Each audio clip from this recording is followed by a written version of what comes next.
Hello everyone. Welcome to the Ocean Sound Storytelling Channel. I am the storyteller, and today I am so happy to be with you. You may be curled up under a blanket or listening with your ears on a soft pillow. Wherever you are, whatever the time, thank you for being here. Before we begin with an interesting story, please remember to like the video and subscribe to the channel, so I know you enjoy relaxing moments like this. Where are you from? Send me a little hello in the comments. I would love to know which corner of the world you are listening from. Now, relax your body. Close your eyes and let the gentle waves take you into a gentle story, a little strange, a little mysterious, but warm enough to lull you to sleep all night long. So, are you ready? Tonight's story begins. Take me. I no longer wanted to live my life, but neither did I wish to die. So I resisted the temptation of the eternal abyss, knowing that any afterlife would hold no consolation. In effect, choosing a living death, achieved by numbing my senses against the world and disappearing within. By day, it was books, movies, video games, anything to place my mind in the body of another, transporting my consciousness to a plane where there were strict rules, and the main character always triumphed, as opposed the uncertainty of my own existence. Rarely did I surface from fantasy, and only when my body demanded it, absolutely necessary. The sun never graced my flesh, and the air of my sealed chamber weighed heavy with my own musk. I was a fully grown woman, living as a teenage boy, and I didn't care. By night, it was a chemical affair. Amber spirit of any form or flavor would achieve my goal, as long as it was served with ice in its heart. Taste was a luxury I could ill afford, not after losing my career to sheer apathy. It no longer seemed of any import whether digital numbers fell in line with invented targets. The whole world operated on an imaginary system of credit that existed only because we said it did. Anything outside of a practical vocation for which I no longer had time or patience to learn felt like playing pretend and a waste of life. My usual haunt was a quiet dive bar at the end of my city block. Its proximity, the only deciding factor, limiting the expedition home to a straight line stumble. That night, I spent as any other, nursing a tumbler and examining the slow melt of the frozen shards it protected. Time for one last round, sweetheart? Frank asked, ducking his head into my line of sight. He was a kind soul. Despite the tattoo-covered biceps, large enough to toss me out like a rag doll, he always let me brood in peace. Watching my back and moving on any would-be suitors. The apparent ruffian doted on me with a brotherly worry. He never denied my cash, though. While busy at weekends, the quiet, dead-end joint couldn't afford to turn away drunks the rest of its working days. I felt at times to be single-handedly paying the poor guy's wage. Always, I answered, offering up my low-tide glass and a half-hearted smile. As he poured, I glanced across the room. There were a few men in suits, clearly avoiding their homes and wives. A couple of tourists just looking for a warm place to rest, and a scattering of solitary older women. They, like me, I assumed, had nowhere else to go, no one to return to, and nothing to live for, aside from the never-ending goal of forgetting. I'd had it all. Not so long ago, I had been lucky enough to know love and comfort. However, my good fortune was stolen away by one solitary word, printed in black ink on a medical chart. That word had ripped my future away and burned it to ash for good measure, leaving me here in my perpetual endeavor to avoid my own existence. Holed up at the corner booth, he was there. As always, my constant, silent drinking buddy.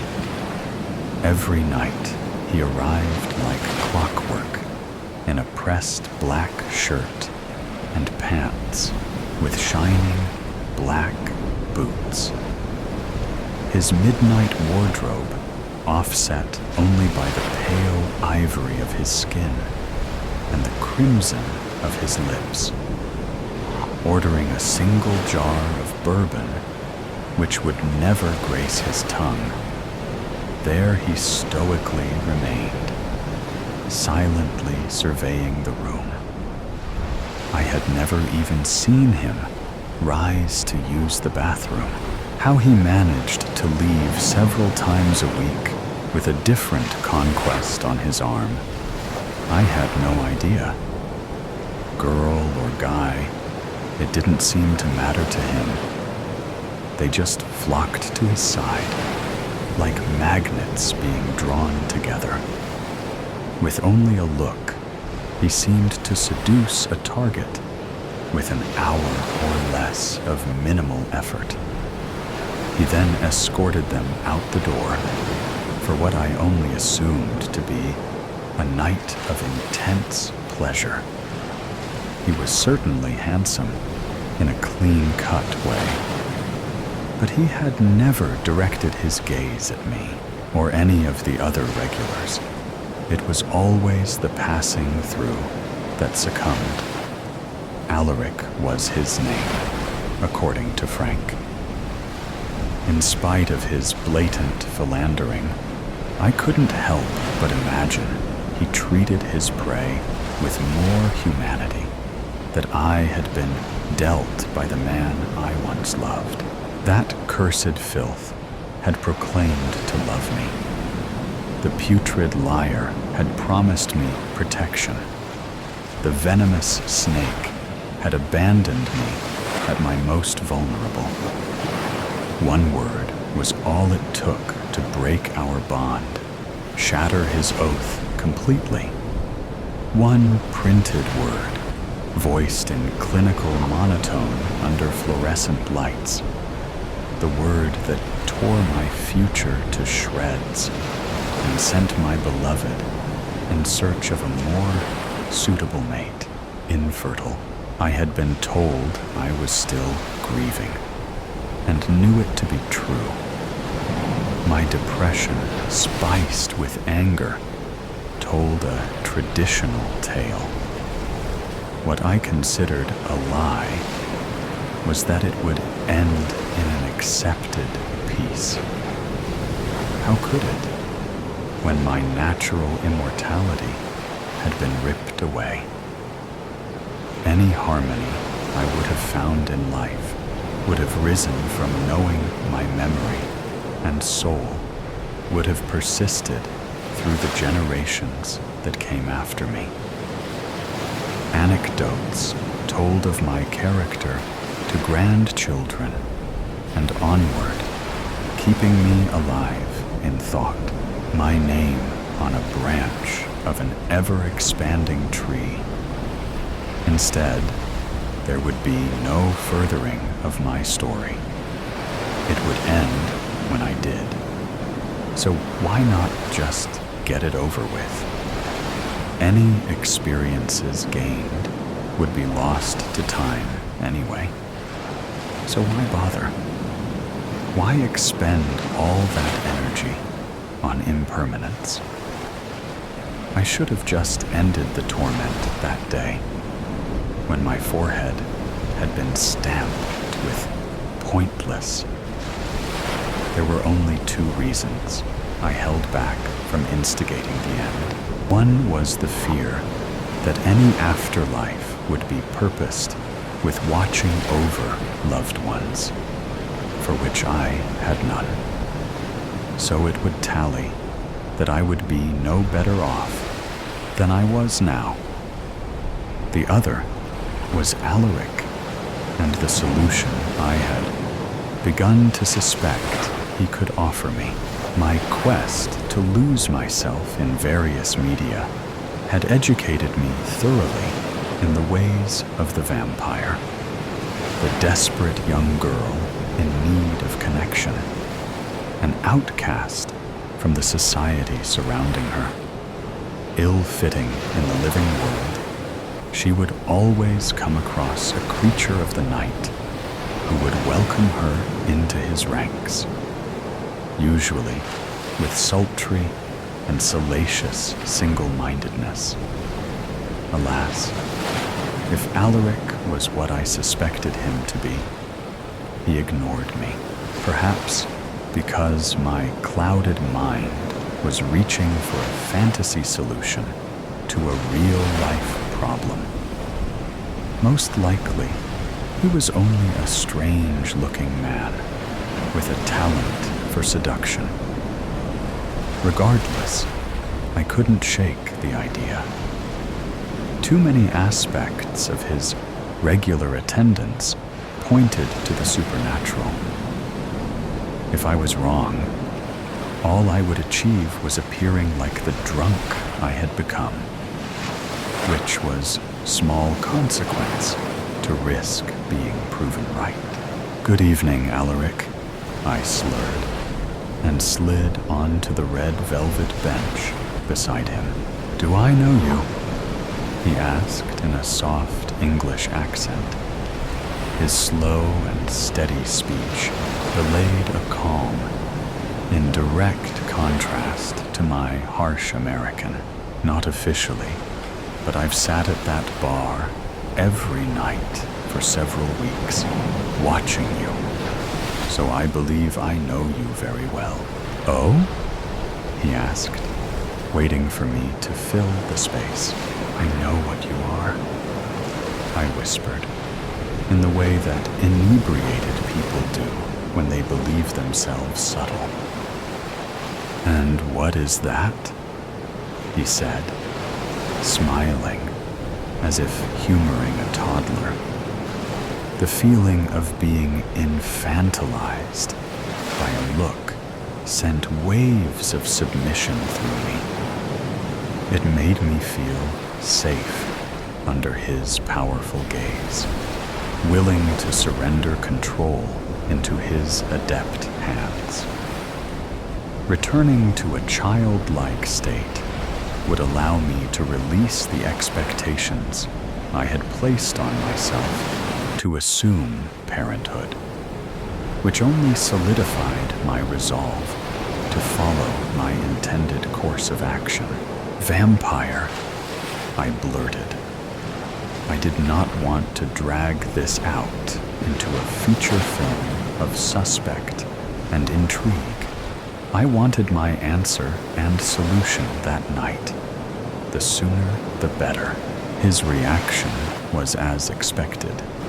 A hearty laugh, but one that did not convince his eyes that my accusation was truly funny. "Does such a thing exist?" he asked of me. "I did not believe so until I happened upon you. I see you taking victims, always transients who never return. You never drink, never eat, never use the bathroom. You are pale, intense, clothed in black, and I have only ever seen you at night. Perhaps I am simply peculiar," he offered. "Perhaps." I nodded. "I think it worth looking the fool to discover the truth." He responded, never breaking his eye contact, his intense stare examining every facet of me via the portal of my irises. It felt as though he flayed me from the outside until his scrutiny fell upon my vulnerable soul. I now understood how he seduced so many, so quickly. "I wish you to turn me," I said, interrupting his gaze before I fell completely at his feet. My life has lost all meaning with the living, and I would greet death but for the fear of further loneliness. I see a single solution for one who would not live but does not wish to die. So please, take me with you into immortality. Follow me," he said, and rose, striding to the doors, without looking back to see if I followed. He must have been as certain as I was that I would. Ignoring a disapproving look from Frank, I made my way across the room to the exit. I pursued my immediate master out of the bar and through dark alleys that all smelled of refuse and rats. Stumbling to remain on his heels, I signaled my deference like a dog called to attend. He stopped suddenly, turning and reaching a strong arm around my waist, and in one motion, pressing me against the scorched wall of a building. Dumpsters, boxes, and crates now blocked my view of anything but him. "You would submit to your impulse?" he asked, his lips pressed to my ear and his hand against my chest, pinning me in place against the cold bricks. I could feel his heavy breaths quickening in lust, his hand quivering where it rested between my breasts.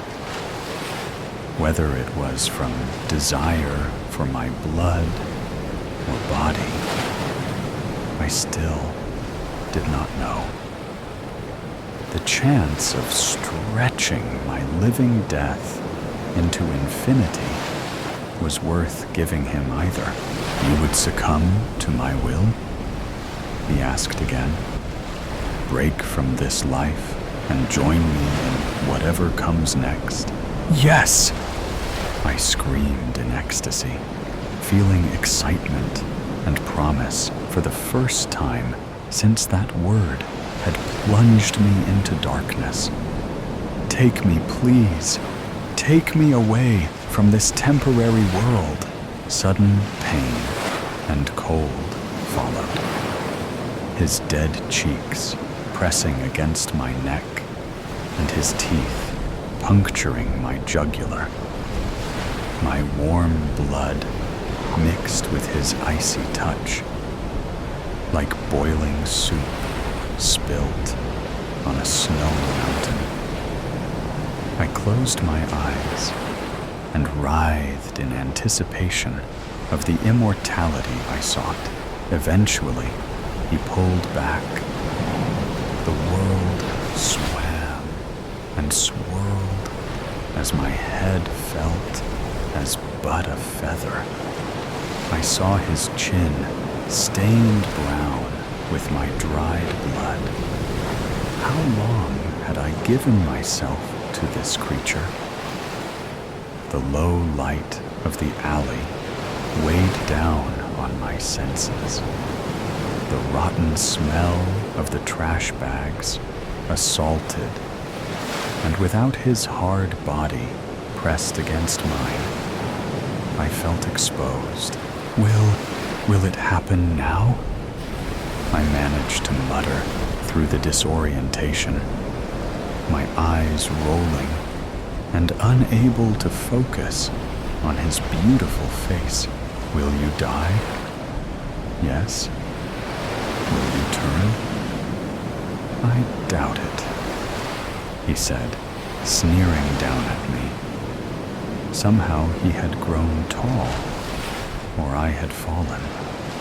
I did not know which was more real. I am a predator, not some romanticized, dangerous lover to be tamed, as this age loves to depict. You are nothing but prey. I have no desire to intentionally turn game, as I am sure you would not share your bed with a cow. He spun on his heels and stalked into the night, with no further words or explanation. I was alone, crumpled amongst the filth, dying in the dark. I had not the energy to fear, only regret the trust I had placed in a monster I had not understood. As my eyelids grew heavier and the cold seeped deeper, I began to long for those temporary years, the moments I was so willing to throw away, for all the time I could have had for myself, the experiences I could have taken as my own without concern of their lasting, for the lives I could have affected, but now never would. Perhaps the next plane would offer more than I had imagined. I did not intend to waste the chance again. If it did, I closed my eyes and waited for whatever would come next, accepting in peace that I had ushered in my own end by ungratefully reaching for more than I had been gifted. The penultimate. It was a bit of a shock to see Sophie again at the door on a Thursday evening during the pre-news sitcoms, because by all accounts, she was quite dead. Peter Lander distinctly recalled kissing her passionately, bittersweetly even, because it was their last kiss, and he knew it even if she didn't, right before he blew her brains out with his Colt python. He knew he was right, because Eileen made a big fuss. Why the hell did you kiss her? She's my wife. Not anymore. True. And given the insides of her skull, confettied all over the living room. And that later that week, they put the rest of the package 6 feet under. And then a day after that, they collected on the staggering life insurance. Yes, Sophie was dead. She had to be. And yet, hello, Peter, said Sophie, standing at their door. Said Peter. Dirt dribbled from her dress and hair, and actually, she was covered in dirt. No makeup, but her hair was done up, and frankly, she looked like she might just have gotten back from a rainy rugby match, which she for some reason played in her funeral dress. and maybe she was a little paler than usual.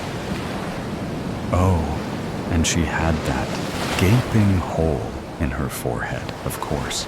Sophie rolled her eyes, pushed past him, and muttered something about, "Why don't I let myself in?" Peter followed her to the kitchen, where Eileen was making herself a vodka cranberry. "Oh my God," said Eileen.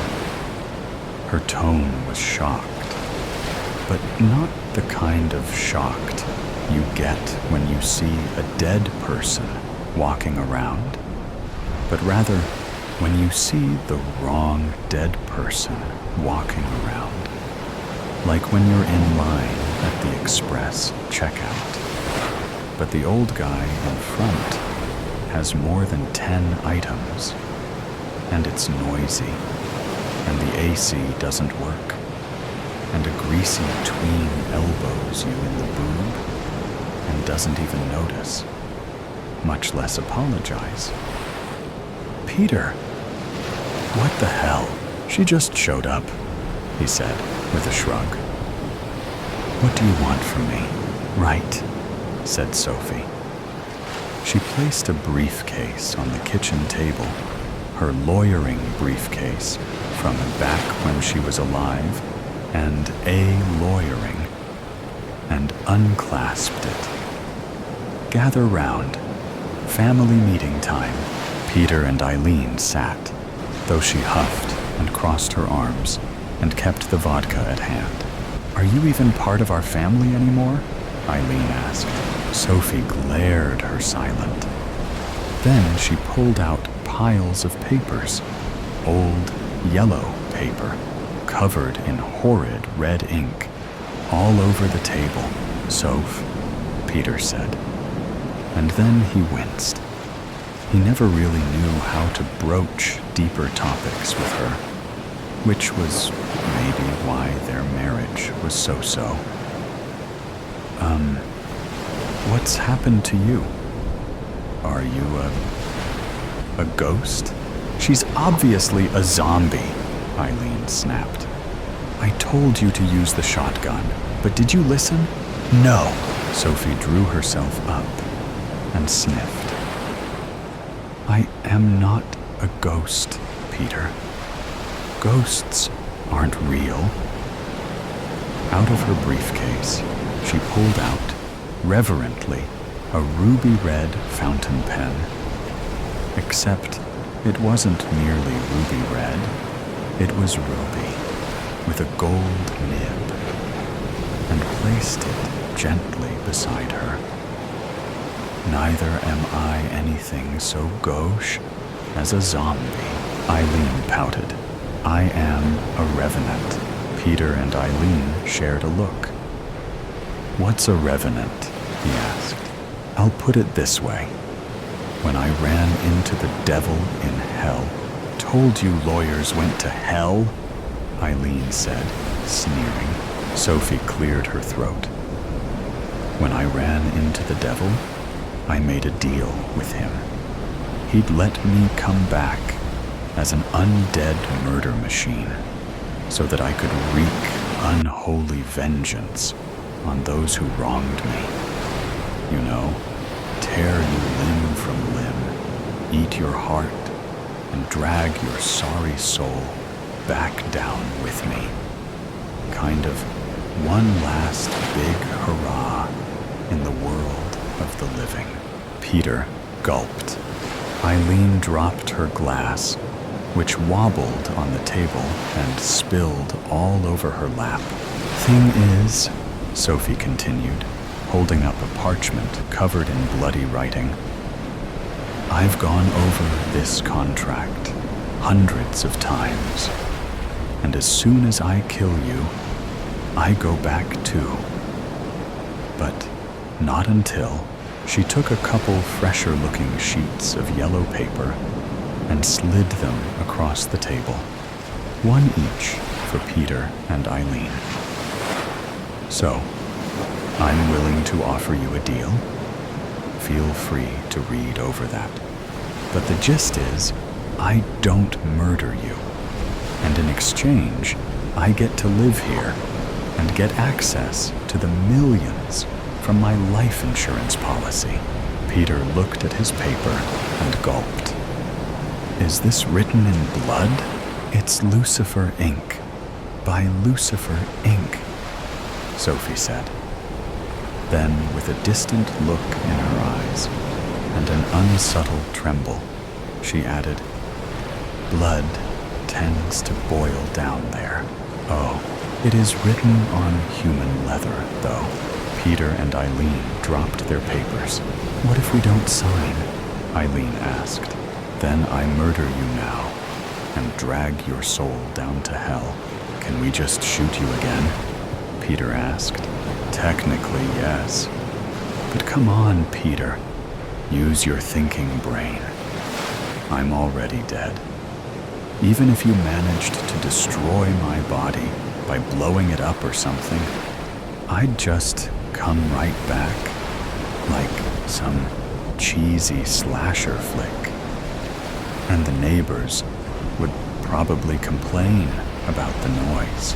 Oh, Peter and Eileen held quiet counsel for just a moment, wiggling their eyebrows and making meaningful expressions at each other. Of course, since Sophie knew them both intimately, one as a husband and the other also as a mistress, their secret language was no secret to her. She lay her ruby pen before them. What kind of pen is that? Asked Eileen. A pen par excellence. The pen ultimate. The devil's very own quill. Utterly binding on a soul level. I might have swiped it from his desk. What? Don't look at me like that. It's not like I can possibly get into even more trouble. What choice did they have? They signed. Then, for a second, they shimmered in a red glow and experienced a pang of bowel distress. And it was done. And Sophie moved back into the house she paid for. Her old firm wouldn't take her back when she called. No offense, Soph. And I mean that. You were one of the best, for sure.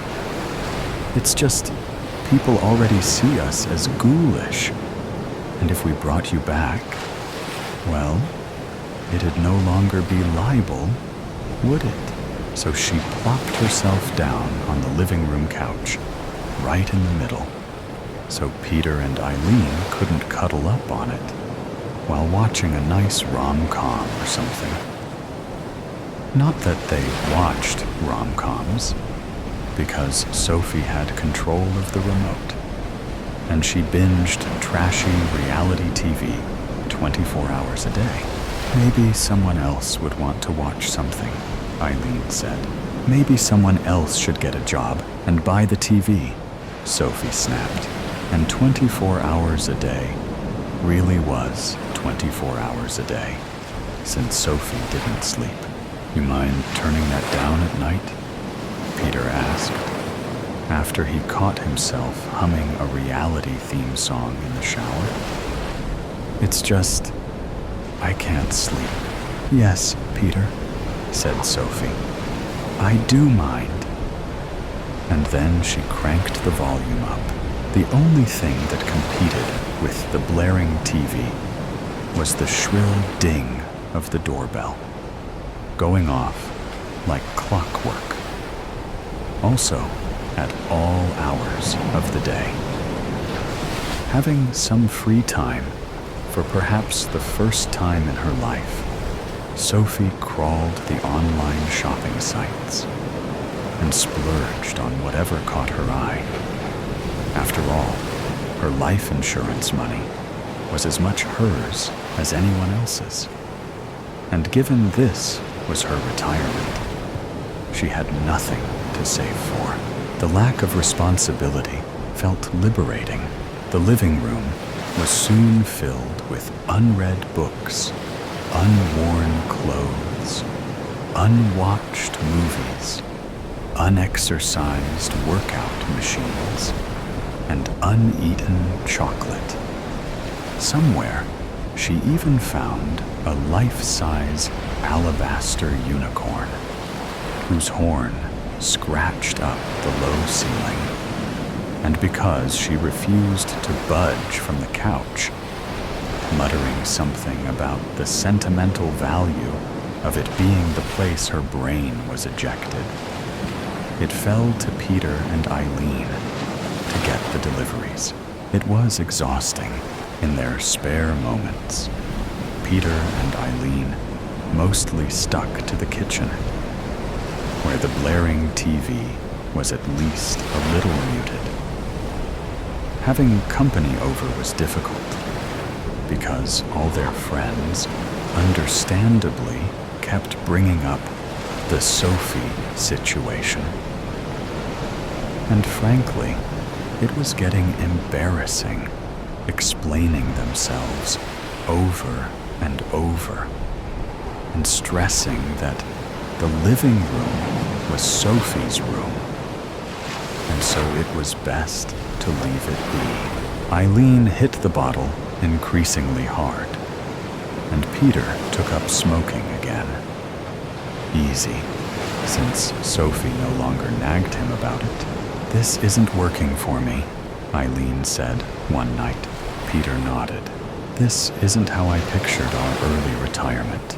Peter nodded again. "Are you listening to me?" "Christ, yes. What do you want from me?" "I want the life of luxury I was promised. I want to be able to host our friends with swanky parties." She pouted. "I want my yacht." Peter rolled his eyes. "Don't you dare," he sighed and massaged the bridge of his nose. "It's not ideal, is it? What can we do? I thought we were rid of her. Be nice." "No," said Eileen. "I'm sick of this. I wish we never signed that stupid contract." "Well, she would have murdered us. And, you know, the whole hell thing. Whatever." Then Eileen's eyes lit up. "Hey, maybe there's a loophole. Where's the contract?"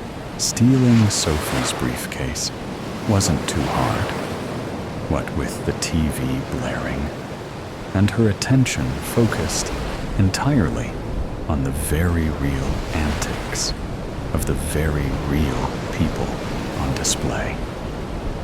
They brought it back to the kitchen for some privacy and started going through the papers.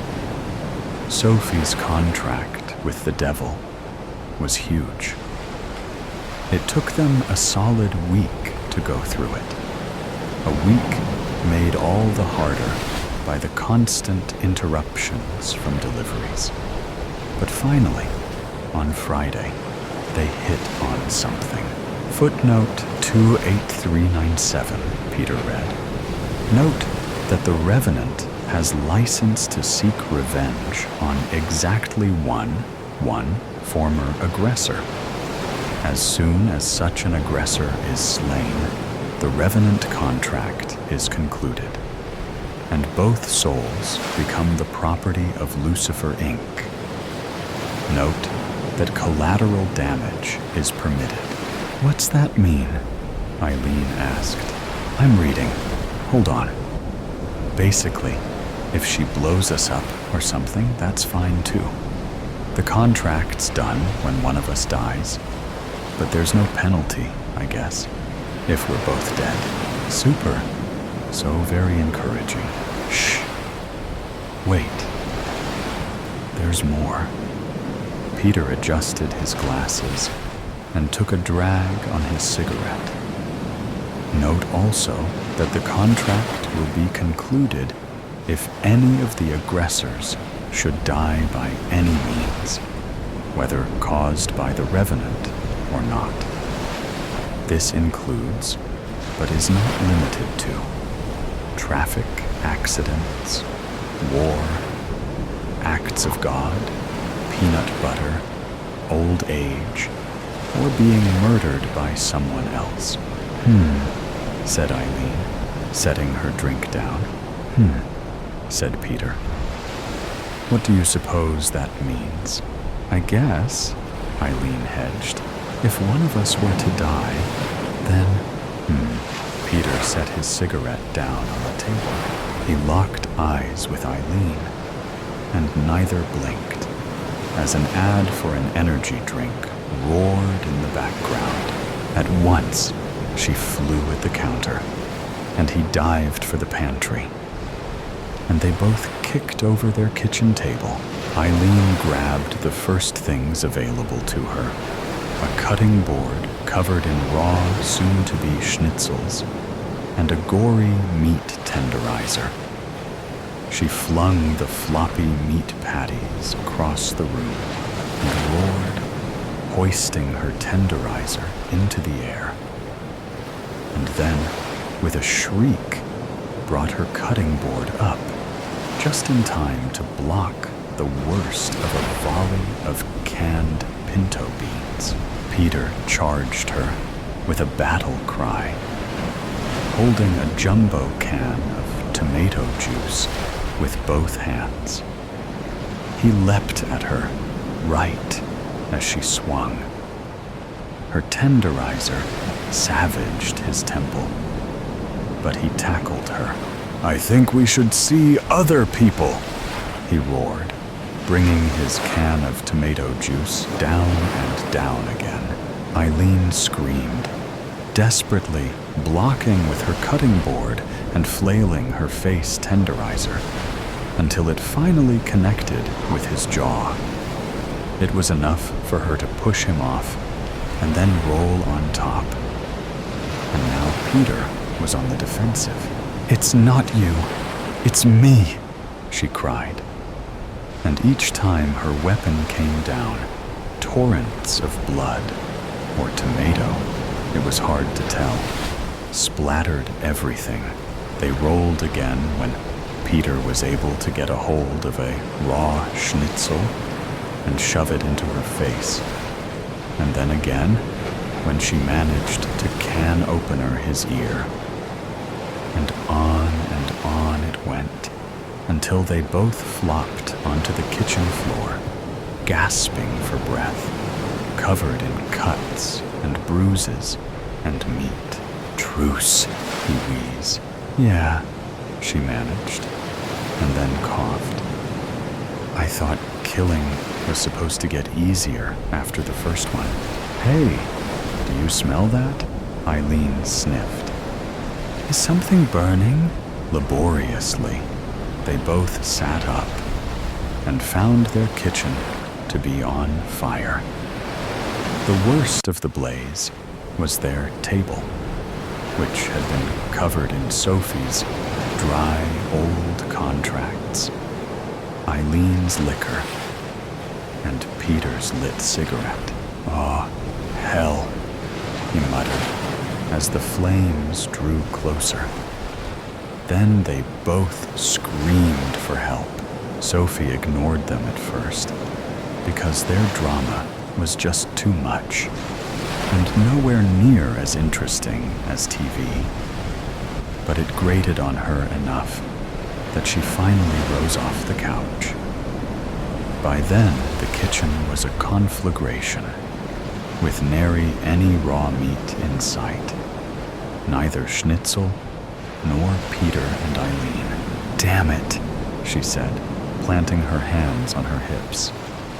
You two are just the worst. And then she exploded into a cloud of sulfur and flame, and the house burned down. Aunt Cass, if I felt anything for the man sitting across from me at the dinner table, it would have been an incredibly romantic evening. The restaurant was dimly lit. We'd each had 2 glasses of red wine. There was a string quartet playing a lovely tune at the center of the dining room. And Samuel looked handsome that night. Well, for him.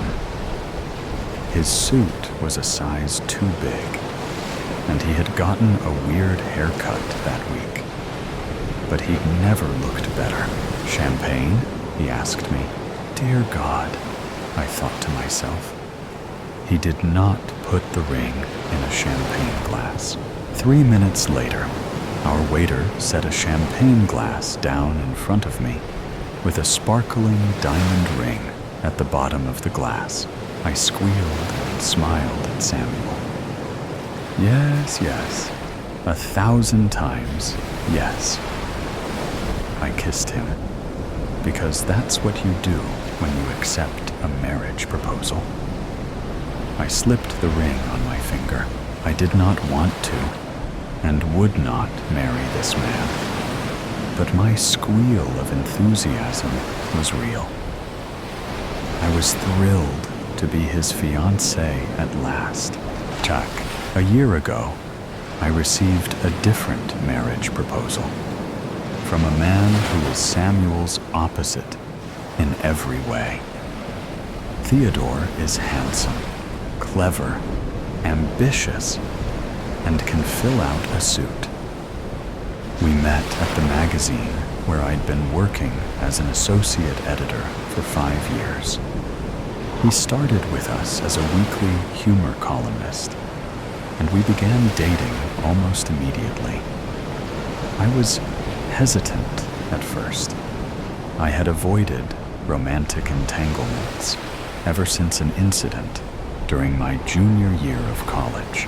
Eventually, Theodore's small gestures won me over, saving the Times crossword for me and laying it on my desk every morning, surprising me with coffee from my favorite place in the village. Once I agreed to a first date, dinner at Bistro. I fell hard and fast. I had never been in love like that before. I couldn't wait to open my eyes and see him beside me every morning. And there was no moment of my life, exhilarating or devastating, that I didn't want to share with him. I did try to stop. I tried to keep things casual, suggesting that best friends with benefits could be an option for us.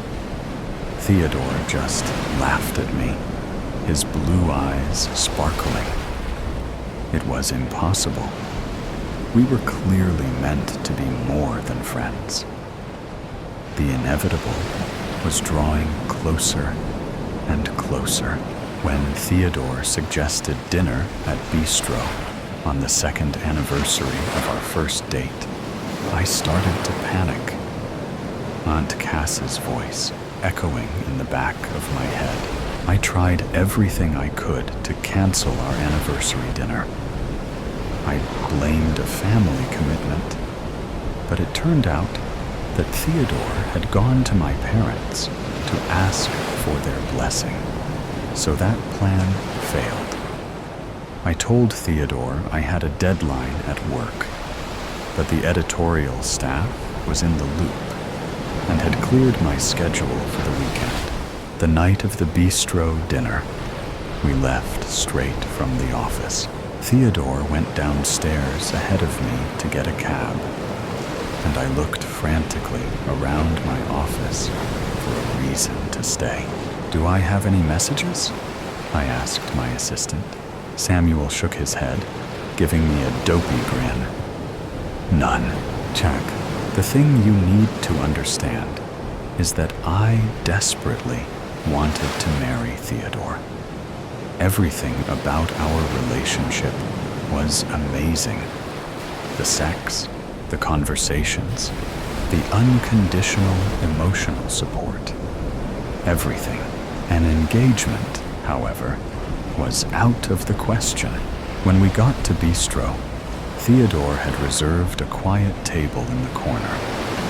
I observed all the small details, the music, the lighting, the flowers, and I suddenly felt dizzy, like I needed to sit down. Theodore pulled out the chair for me to sit. Yet another sweet, and small romantic gesture that made me love him even more. "I can't marry you," I exclaimed. I'd never seen a person's face crumple like that. He was 31 years old, and he looked like a distraught toddler. Theodore let go of the back of my chair and started to back away from the table silently. "No," I said, seizing his hand. "You have to let me explain why." That's when I told him about Aunt Cass. "Chagak, it's really hard to explain, Aunt Cass. Our family was Italian, passionate, loud, and full of characters. An aunt who made racist comments after 3 glasses of wine. The cousin who would always end up passed out around a table. And Aunt Cass, who everyone said could predict the future. It supposedly started when she was a kid. Her mom asked her about having a play date with a friend, and 5-year-old Cass said she couldn't go because of Uncle Joey's funeral. Uncle Joey, healthy as a horse, collapsed and died of an aneurysm 2 days later. After that, her predictions were a regular occurrence. Sometimes, Aunt Cass delivered warnings, attempting to help family members avoid a negative consequence, like when she warned my oldest cousin, Mia, not to go to a school dance, or she'd risk a grave injury. Mia stayed home.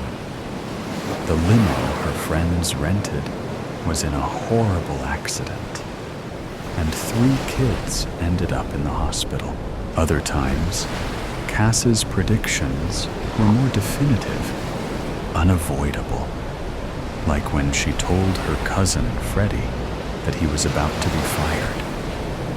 He was furious, stormed away from the Sunday dinner table, called her a liar. Yet when his boss called him into her office 2 days later to give him the bad news, no one in our family, not even Freddie, was surprised. It was accepted family lore that Cass's predictions were accurate. For that reason, I did my best to avoid her. Occasionally, her predictions were positive, like when she told my sister Tori that she'd get into Juilliard. But for the most part, they were gloomy and eerie, words that would haunt you every moment until the prophecy was fulfilled. Aunt Cass tended to make her predictions in private conversations during our weekly Sunday dinners at Nonna's house, so I stuck with my sisters during those evenings. I did my best to never be on my own and in Cass's eye line. Then one night, during my junior year of college, we were watching TV in Nonna's den, and my little sister stole my dessert. Just snatched up my chocolate chip cannoli with a wicked grin on her face. I whacked her in the arm and retreated to the kitchen to get a new one. It happened so fast. There Aunt Cass was, smiling at me as she brewed the coffee. And all of a sudden, she was speaking. "You'll have 3 men in your life," she said casually. I froze, one hand about to select a new dessert. Was this how it happened? Aunt Cass had cornered my sister Isabella last month to tell her that she'd never be a movie star, but Isabella hadn't mentioned such an informal tone. The first one will break your heart. The second man will become your fiancé, but will die before you can marry. The third will be your happily ever after, Aunt Cass continued. She handed me a napkin and a paper plate for my cannoli. Aunt Cass, I wasn't typically speechless. I had goosebumps on my arms and legs. She left the room, and I heard her start talking to my nonna about a doctor's appointment she was taking her to the next day. Aunt Cass had delivered her prediction, and now she was ready to return to small talk. I didn't tell anyone. I had a boyfriend at the time. We'd been dating for 3 years, and we talked about marriage and kids. 6 months after Aunt Cass's prediction, I caught him cheating with my best friend. It was upsetting, but I wasn't surprised. Chag. This was the story I told Theodore that night at Bistro. The look he gave me afterward was scornful. Gia, you can't possibly believe that nonsense, he said. I was crushed. Theodore had never looked at me like that before, with something close to contempt. He didn't know what it felt like to be in my family and watch impossible things occur and know that disbelief did nothing. I can't. I just love you too much to risk it, I exclaimed. My eyes filled with tears. I did love him. I loved Theodore with a strength of feeling I'd never experienced before. The second man will become your fiancé, but will die before you can marry. If he died, I would want to die as well. The thought of losing him was too much to bear. He stood there, absorbing the information, and I could see a shift in his expression. I was becoming a different person in his eyes.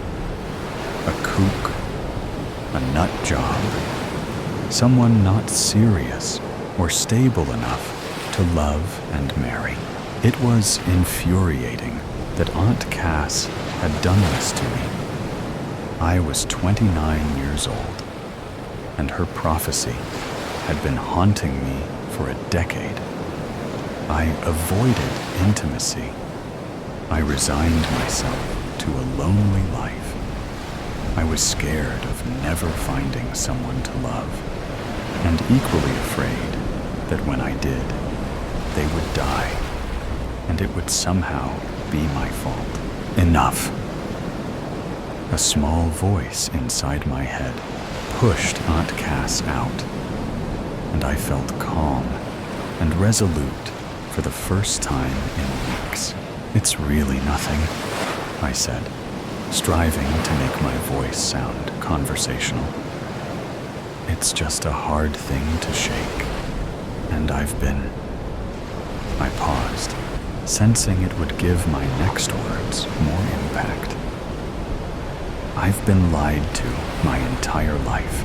It was as if a light that had flickered out reignited in Theodore's eyes. He looked at me hopefully. Give me a little time, I said to him. I just need to work it all out. Someday, maybe, I'd be able to give him a different answer. Our co-workers were shocked when I started dating my assistant, Samuel, a week later. He had always had a crush on me. He was young, impressionable, sweet, dopey. It was refreshing to be with him. Everything with Theodore had been so intense, and my relationship with Samuel was easy. We had to transfer him, of course, for HR purposes, and he ended up as the assistant to the editor in the office next door to Theodore. It was challenging, watching Theodore from afar for all those months. I watched him, watching me and Samuel, and I wished I could whisper what I was really thinking into his ear. Jack, it was simple to encourage a quick engagement and wedding. From the beginning, I told Samuel that I wanted to wait until after marriage for us to have sex, and he obliged. I blamed my Italian Catholic upbringing, and he was supportive. The abstinence was part of my plan to keep us moving forward.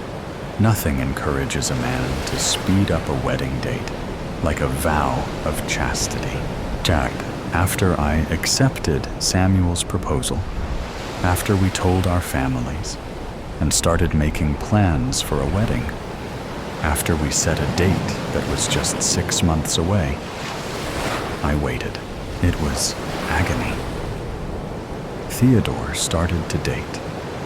I couldn't invest in wedding planning with any enthusiasm when I knew the event wouldn't actually occur. My mother adored Samuel, who was happy to help with choices and errands, and they planned happily together while I pretended to be busy at work. I was at the office late one night when Theodore caught me by the hand as I was leaving. "What are you doing?" he asked me. "I thought you just needed time." I walked away. He would understand soon enough. Jack, 3 weeks before the wedding, I started to panic. Cha-cha. 3 days before the wedding, Samuel took me to dinner at the restaurant where he'd proposed. It was the last time we'd see each other alone before the wedding.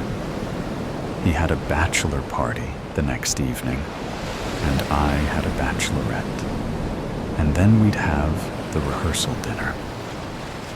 It was so sweet that he'd thought, just as Theodore had, to bring me back to a restaurant where we'd had a beautiful memory. It seemed I was destined to have boyfriends who excelled at romance. I didn't feel romanced. I was terrified. I was waking up screaming at night, and I felt tremors in my hands and feet periodically throughout the day. I couldn't eat. I knew what true love was. I'd had it with Theodore. A marriage with Samuel would be devastating for me after the years I'd spent as Theodore's lover. And if the wedding actually happened, well, my parents would throw a wild fit if I even mentioned the word divorce to them. I needed to end it. We took a walk through the park after dinner, and then we went up to the roof deck at the top of my apartment building. It was a cool evening. I walked over to the edge of the roof to stand at the railing. The building was 20 stories tall. I felt Samuel wrap his arms around me, rubbing my bare arms to keep me warm. "Do you want my jacket?" he asked. "No," I said. Then I seized his arm and swung him forward. I watched him fall 20 stories to the street. Chachara. It occurred to me during the memorial service that everyone in attendance would have been at our wedding. The death was ruled an accident by the authorities. No one had seen Samuel fall. After years of feeling like I lived beneath an unlucky star, things were working out in my favor. Aunt Cass hugged me tightly at the funeral.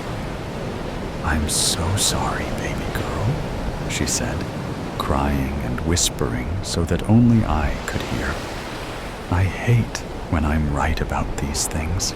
I hugged her back and wished that I could thank her for saving me from a worser fate.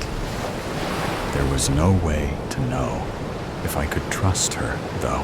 The plan wasn't always supposed to be this. For weeks, I'd waited for some accidental calamity to befall Samuel. I would have grieved it. He was only 28 years old.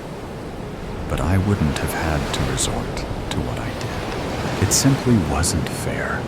The way Aunt Cass's predictions ruined lives, ended lives.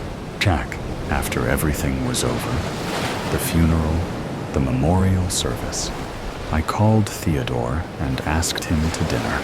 His voice sounded perplexed. "I've been thinking about you," he said. "I'm so sorry about what happened." It had been about a year since I'd rejected his proposal. "It was terrible," I said quietly. He was so young. Theodore was silent for a few moments. I wished that he was in the room with me, that I could look at his face and guess what he was thinking. "And you're calling to ask me to dinner?" he asked slowly. "Things are different now," I said. "Bistro, 7 p.m. There was another beat of silence. "I'll pick you up at 6:30 p.m., he said. We hung up, and I frowned. He didn't sound excited. But then, I'd broken his heart a year ago, and it might take time for things to mend. Chanchalo. When I opened the door at 6:30 p.m., 2 uniformed police officers were waiting to patiently explain to me about the footage that had been found on a neighbor's security camera and the motive that had been revealed to them by the love of my life. I used my phone call to reach Theodore. "How could you do this?" I asked him. I didn't even recognize my own voice.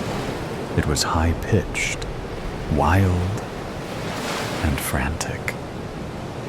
"Who's going to be my happily ever after?" "I don't know," he said coldly. "Maybe the lady in the cell next door." He slammed down the phone. That was ludicrous, I thought to myself. Aunt Cass's prediction had clearly stated that there would be 3 men in my life. I held the phone to my ear, briefly after he hung up. I needed a moment to breathe. All I could think about was Aunt Cass. With her words that had haunted me for the past 10 years, the woman was insane. She ruined lives. C-section. Scar. I can pack all of my belongings and my son's in under 30 minutes. I attribute part of this to my military kid upbringing. My parents liked to live the minimalist lifestyle. They'd only put a few decorations up here and there. And while I hated seeing bare walls on each house or apartment we lived in, I definitely see the appeal now. My son is homeschooled because it is easier to do that than explain to his teachers why we move so often. And before you ask, it's not because of the military. Granted, my son is only in 1st grade, so I'm finding the material relatively easy to teach. But I'm sure in a few years, it'll get hairy. My son, Carter, is always a good sport about leaving. He may not fully understand why at times, but he's too young for me to tell the whole story, and I don't want to burden him with that right now. This has been the longest we've stayed in one place. It's almost been 8 months now, which I've found is long enough for Carter to make friends, and I loved and hated that at the same time. Not at the thought of him making friends, but the inevitable conversation I'm going to have with him when the time comes to leave. He took the last move a little hard, and frankly, I did too.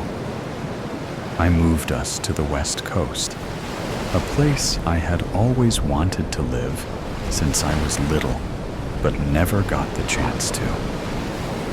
I wanted Carter to breathe in the saltiness of the seawater, put his feet in the sand, and build sandcastles.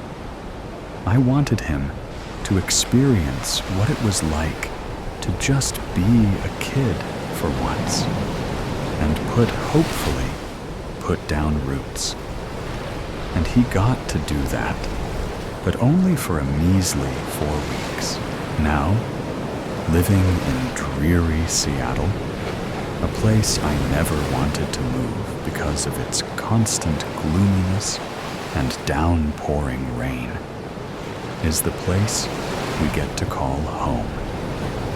Well, at least until she finds us again. And I hope, for Carter's sake, she won't. I supposed I should now tell you the story of why we are running. On the day that I turned 38, I realized how quickly my biological clock was ticking. I had 2 failed marriages at that point, and I was desperate to have my own child. I did a few rounds of IVF using a sperm donor, and when I received countless negative pregnancy tests, my hope dwindled, and so did my bank account. I felt hopeless until my sister volunteered to carry my child for me and be my surrogate. I was surprised, to say in the least, considering we had a rocky relationship over the years and rarely saw eye to eye. But when she offered to be my surrogate, it was as though we had a clean slate. Though I'll admit at times that I was jealous that she could be pregnant while I couldn't. But I knew without her, I wouldn't be having a child. I was just thankful she was doing this for me. Her labor was horrendous. She pushed and pushed for hours and wanted nothing more than a natural home birth.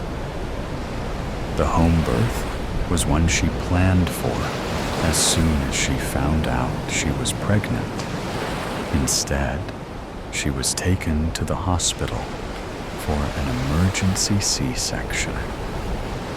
I held her hand the entire time, throughout the ride in the ambulance and to the surgery.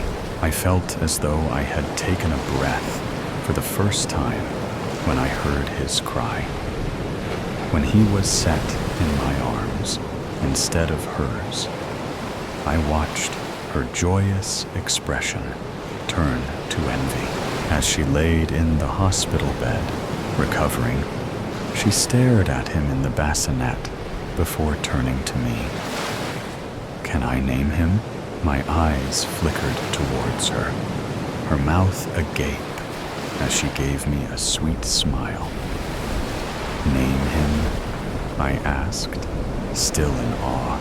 Yeah, I had a whole list of names while I was pregnant, and now that I've seen him, I have the perfect name. She paused, waiting for my reaction. I raised my eyebrow, and she replied, Elliot. Excitement was written all over her face as soon as she said it. While I didn't hate the name, I have always wanted to name my son Carter. There were no words to explain how grateful I was that she did this for me. But I couldn't just give up the name that I've been wanting to use for years. Carter Elliott Smith. Her face dimmed when I said this. So you won't use Elliot as his first name? I shook my head, and she plastered on a fake smile, one that I thought was real at the time. I love it. When I left to go to the bathroom, I thought I heard her call him Elliot, but I didn't know if I was just being paranoid and hearing things, so I brushed it off. The first couple months were hard, way harder than I was expecting. He was colicky, barely sleeping, and therefore neither did I. My sister was more than helpful, and even started living in my guest room to help with those late-night feeds and anything else I needed. It was perfect until I woke up one morning and they were gone. It took me almost a week to find them, and that was only because my mom managed to trap them at her house. My mom knew that she took him as her own when she called him Elliot. Now, looking back at it, I wish I never would have taken her up on her offer. Not that I don't love my son, but I don't love having to move every time she discovers where we live. I hoped she would move on by now, but she's reminded of Carter anytime she glances down at her C-section scar. I heard feet scuffle in the hallway, and my breath hitches every time I hear the sound of shoes close to our door. Not knowing whose they were, I walked over to the door and stood on my tiptoes. She's standing right in front of the door, as if she knows I'm standing behind it. She smiles that sinister smile of hers and says, "You can't run forever." A decently modest proposal. Hey you. Yes, you. Reading this story. Don't worry. This isn't some piece of meta-fiction. I'm dictating what I say to a gracious volunteer who will post it for me. I've got an offer for you.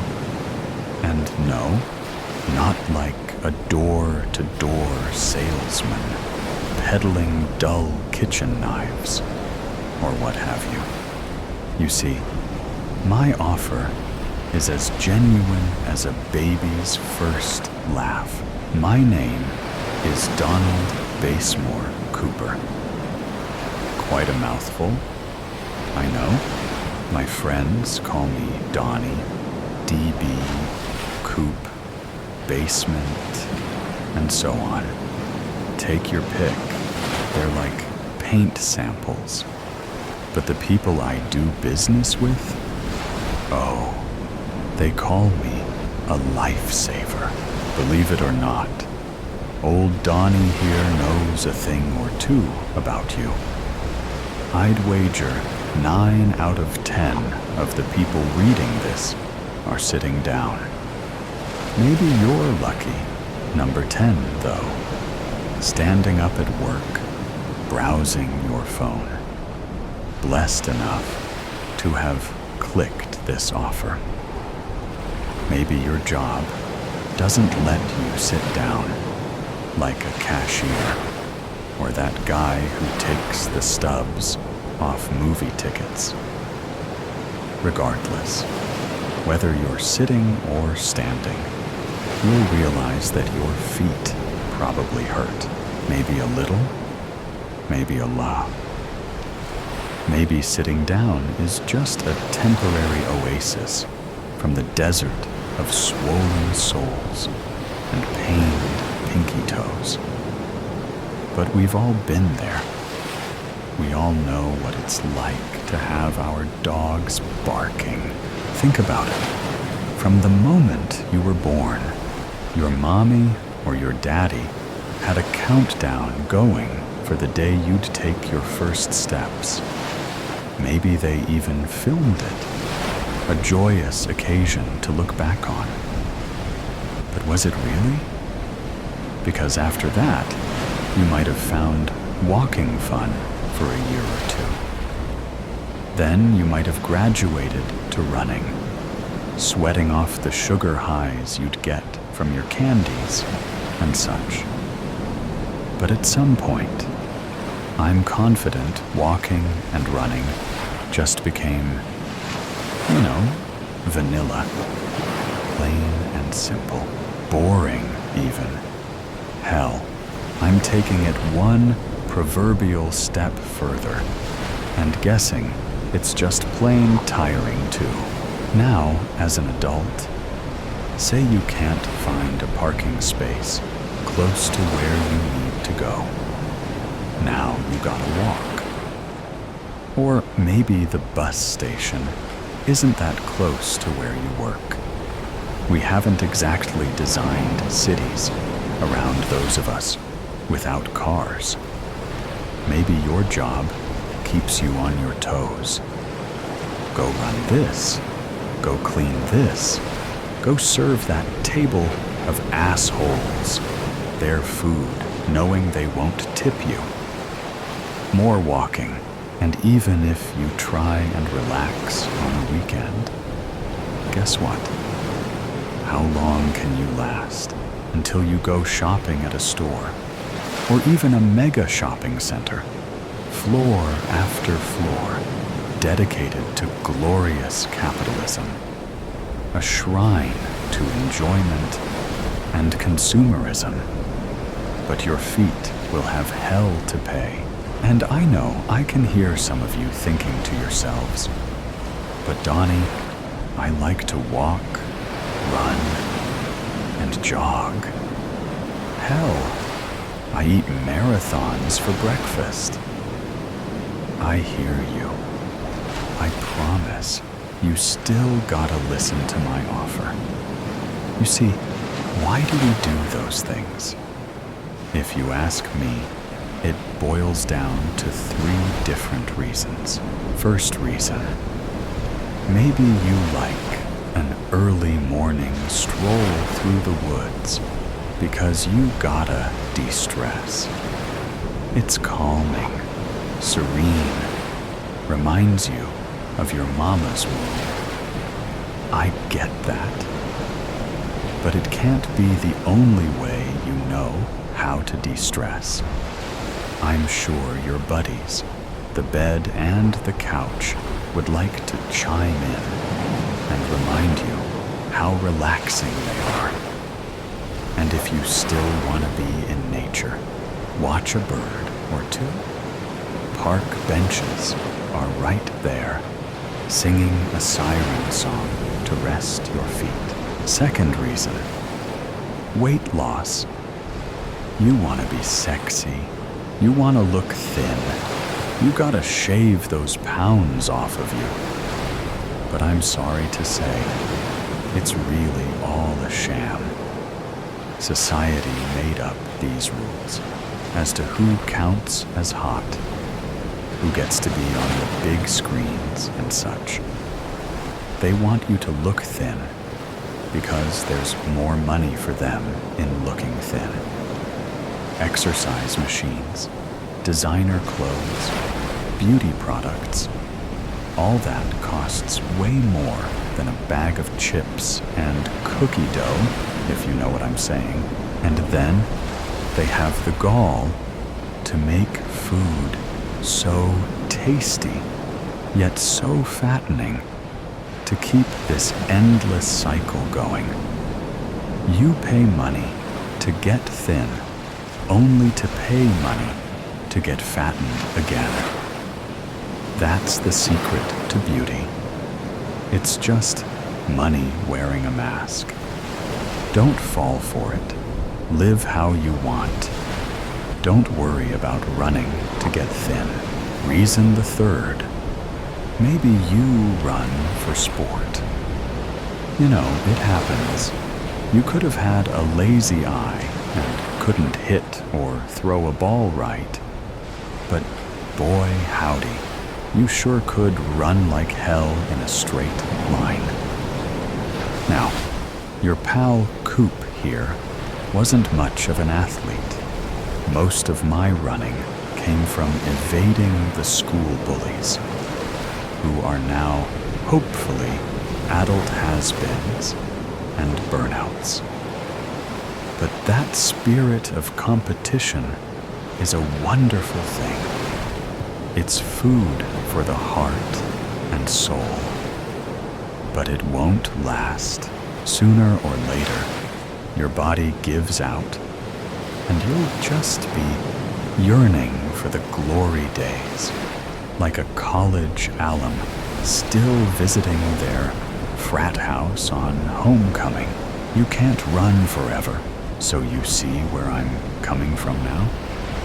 Almost everyone reading this declaration of mine is going to tragically fall victim to one day being so pained, so hurt, so egregiously tired, all from walking. Biologically speaking, we aren't even designed to be standing up straight for so long. Our spines are an affront to God, if anything. So, what do? What is Mr. Basemore Cooper here leading up to? What is my offer to you, my dear reader? Well, let me tell you a story. Growing up, my grandfather, or my Boompa, as I called him, lived on his own. He'd come visit me, walking up the 3 stone steps to my house, back and knee pains the whole time. Of course, I didn't know at the time how much he hurt. He was just Boompa to me, so friendly, so kind, bringing over an apple or 2 to help keep the doctor away for me, you know? As a kid, I'd run around the house or the yard, trying to play with Boompa, never realizing how he struggled to catch up.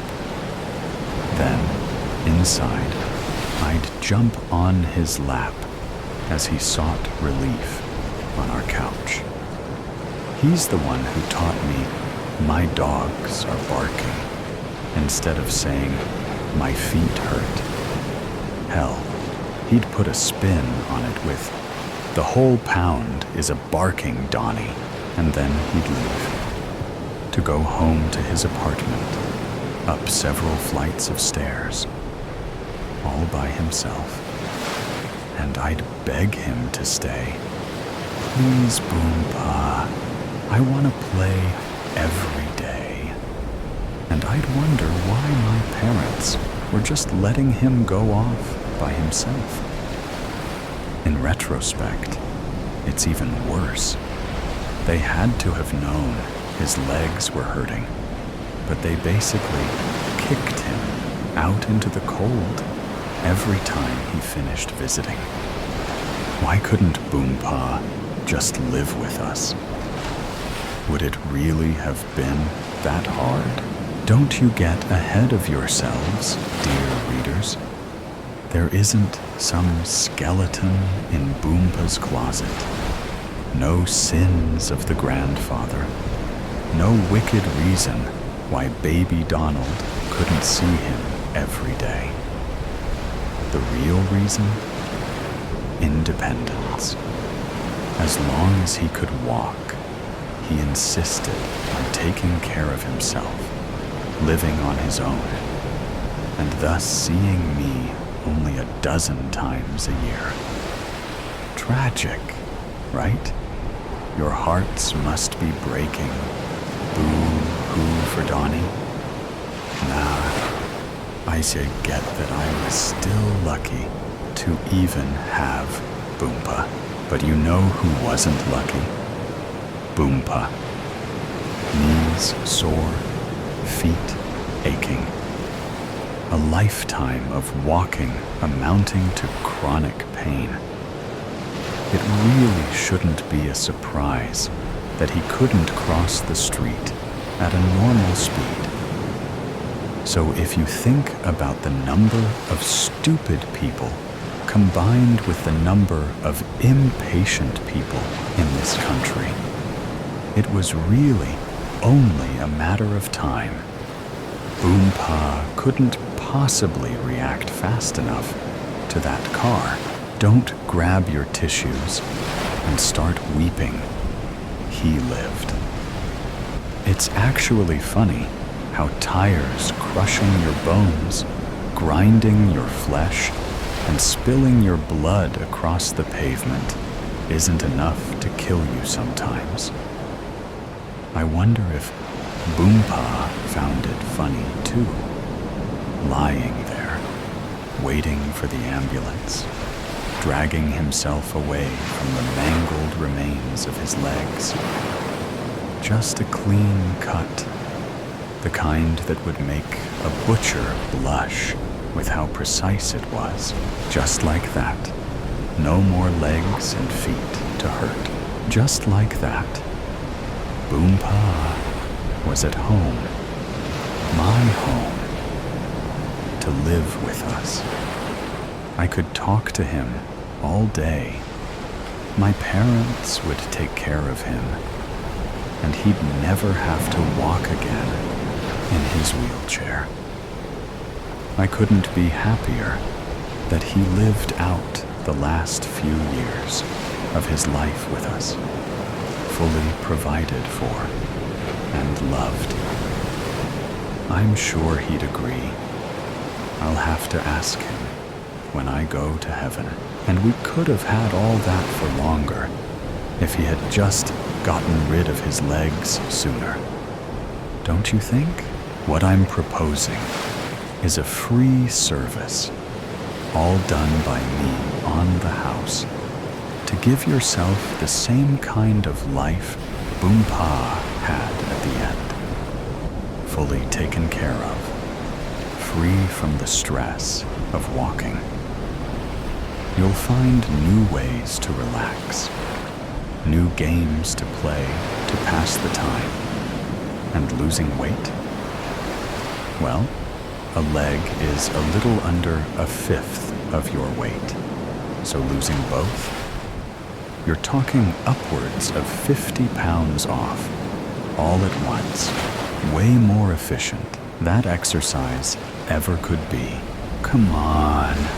Working out is hell. All the sweat and the pains and finding time to do it. I'm telling you, my offer is way better than that.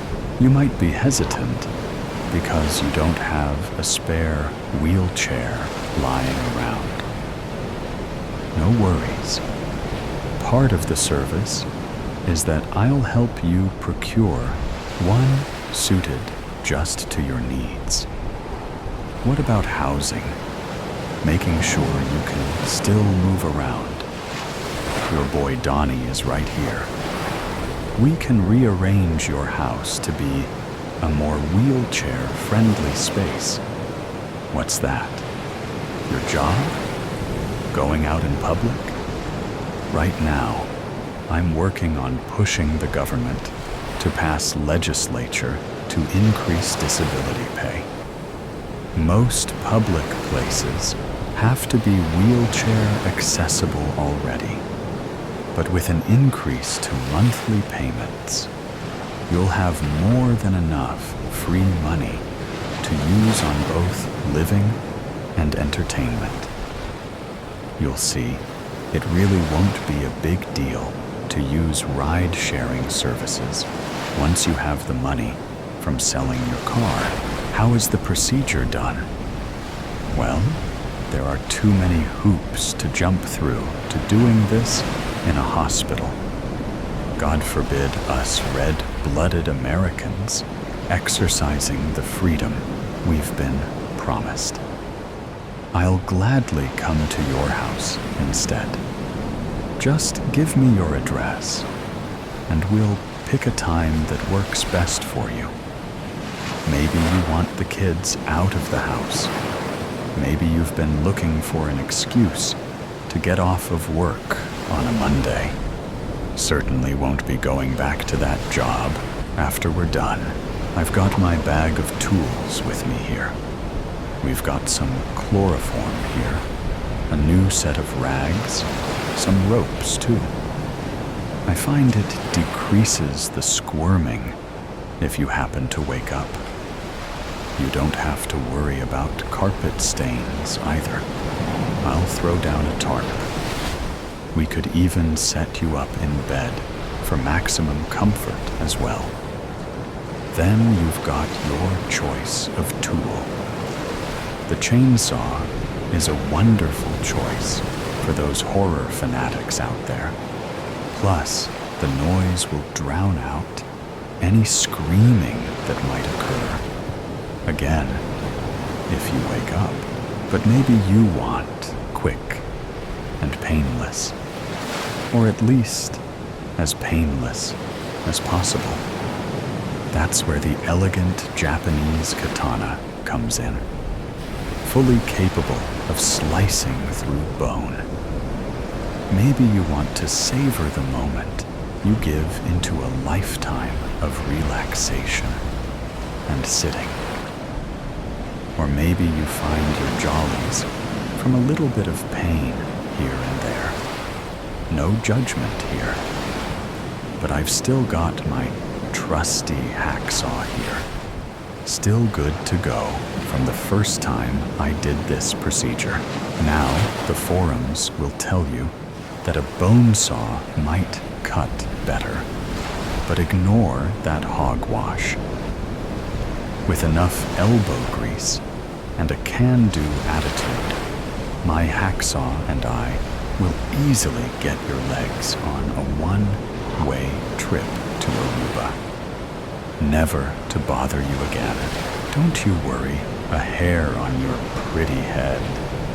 I know what I'm doing here. It's not my first rodeo. I've had plenty of satisfied customers in the past. It does take a little convincing, but if you met me in person, my pearly white smile would knock your socks off. Be warned, ladies, I'm quite the charmer.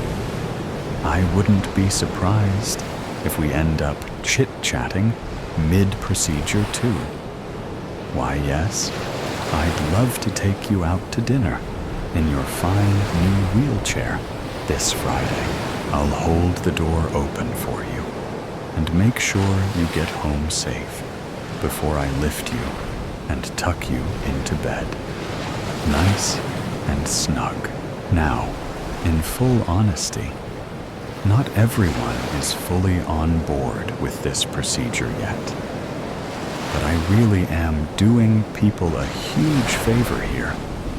The couple of times they hesitated to say yes didn't stop me from grabbing the old chloroform here. I remember this one gentleman, surely an upstanding and strong man, didn't hesitate to start crying and begging me to stop once he was tied down.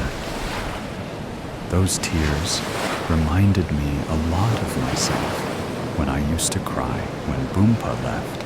Oh, how things got better for me. And soon they'd get better for him too. In fact, this young gentleman typing this all out is my latest customer. You see, I'm not the best with computers, so we cut a deal.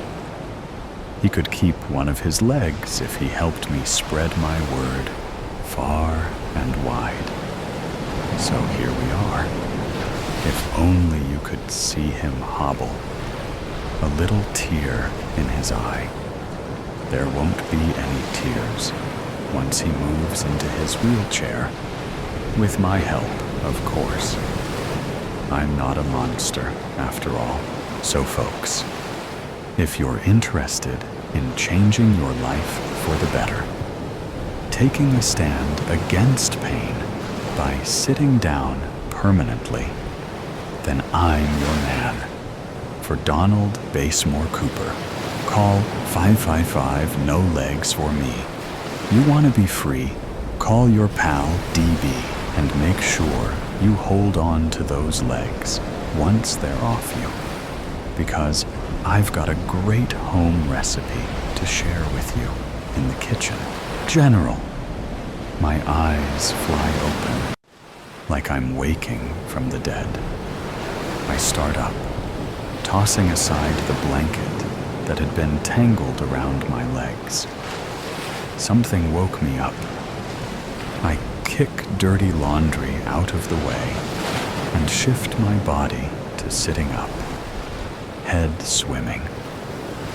The sunlight is too bright in the room, and I find myself squinting around. When I lean forward, my phone tumbles off my lap, hits the edge of the coffee table, and clatters to the floor. I wince. Shh! I hiss at it. Why is that so loud? It echoes through the whole house. I look down at the dark phone, way far away on the floor, and can't convince my arms to swing down to grab it.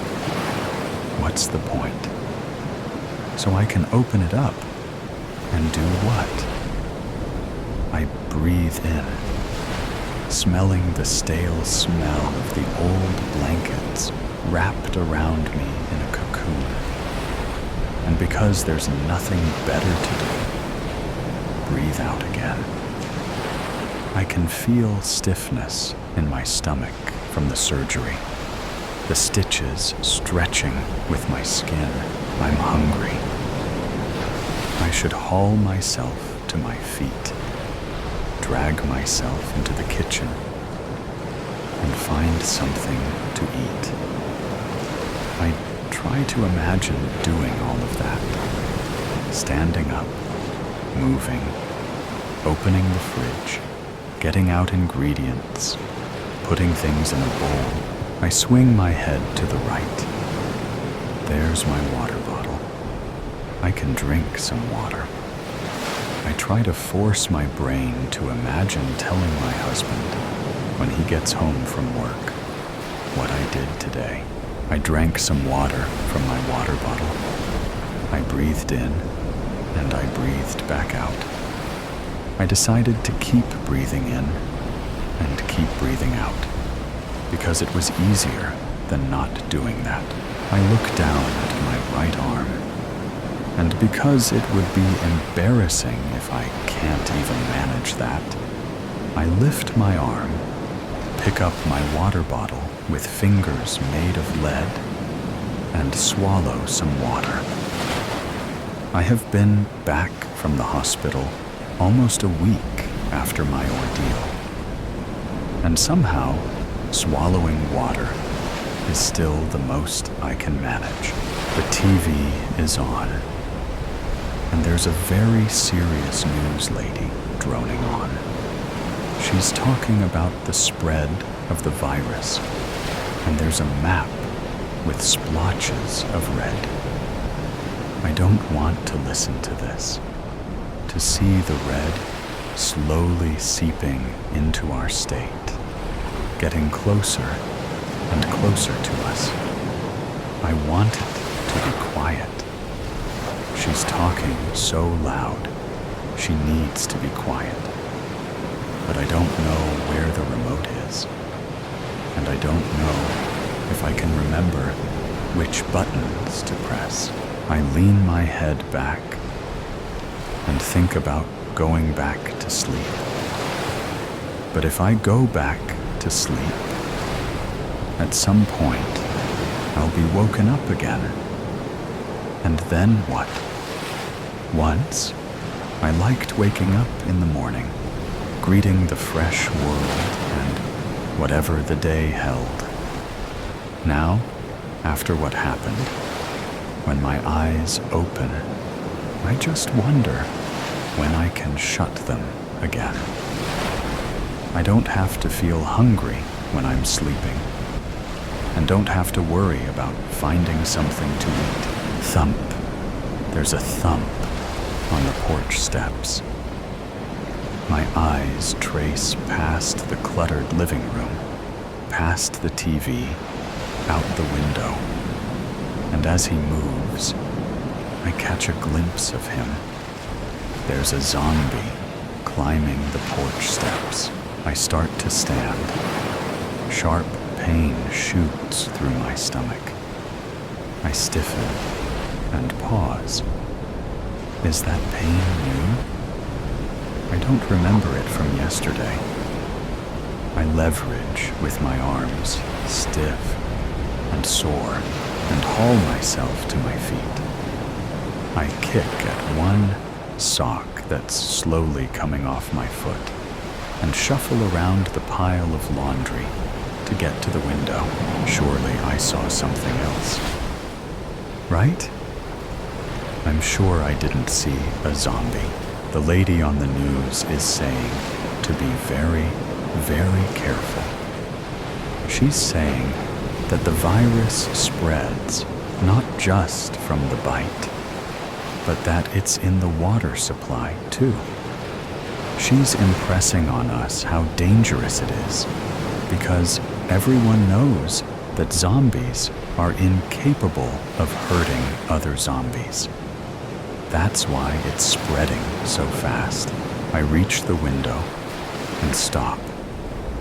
My arms are limp at my sides, and I can feel the lopsided bun on my head slowly falling out. There's something damp on my sweatshirt. What did I spill on my sweatshirt? Outside the window, I see him. He's climbing the porch steps. He's lifting one foot, and he's looking down at it. Then he's dropping it, thump, onto the step. He's lifting the next foot. He's looking at it. Then he's dropping it. Thump. I take a step back. He's an old man. A stranger I don't know. With stringy gray hair and mottled green skin. The brass buttons on his moldy wool coat still shine in the sunlight. Looking at them makes one half of my head ping with pain. His fingers are curled into claws. His face is gnarled into a wince. His teeth slimy and yellowed. I turn away. Thump. He's a step closer. I turn again. On the floor of the living room is a bath towel. Oh, that's why my shirt is wet. I took a shower this morning. I start to move, pushing my feet forward. One, then the next, then the other again. I reach for the doorway to the kitchen. Like, if I can find it with my fingers, I can draw myself through the doorway faster than my feet can move me. Why are my feet so slow? I kick the bath towel out of the way. It's still damp, like my sweatshirt. What do I do? I say, careful to keep my voice low. I'm somewhat surprised to hear my own slurred speech. Who am I talking to? What do I do? What was the plan? Was there a plan? My brain tried to slog through the past day to remember the plan. I remember my husband this morning. He was leaving the house to go to work, I think. He must have been, because he was wearing his jacket and was standing in the doorway. And I was sitting on the couch, heavy-armed and tired, and he'd told me. What had he told me? The same thing he told me every day. Do something for yourself today. Just one thing. I must have said something back, because he smiled at whatever it was. One specific thing. I reached the kitchen doorway. That's why I took the shower. I remember now. That was something for myself. Thump. The newest thump was so much louder than the others that I grasped the kitchen doorway to keep myself from falling. A needle of pain wriggled through my abdomen. Quiet, I hiss toward the front porch. The zombie had made it up the steps and is at the door. I can see his shadow through the window as he leans heavily on the door. Thump. He hammers again. Shh, I say desperately. He needs to be quiet. Doesn't he know he needs to be quiet? I start to draw myself around the kitchen island, one hand over the other, guiding my stiff body. It's not as bright in here, and I can see better. My eyes fumble over old takeout containers and empty water bottles, and the sink piled high with dishes.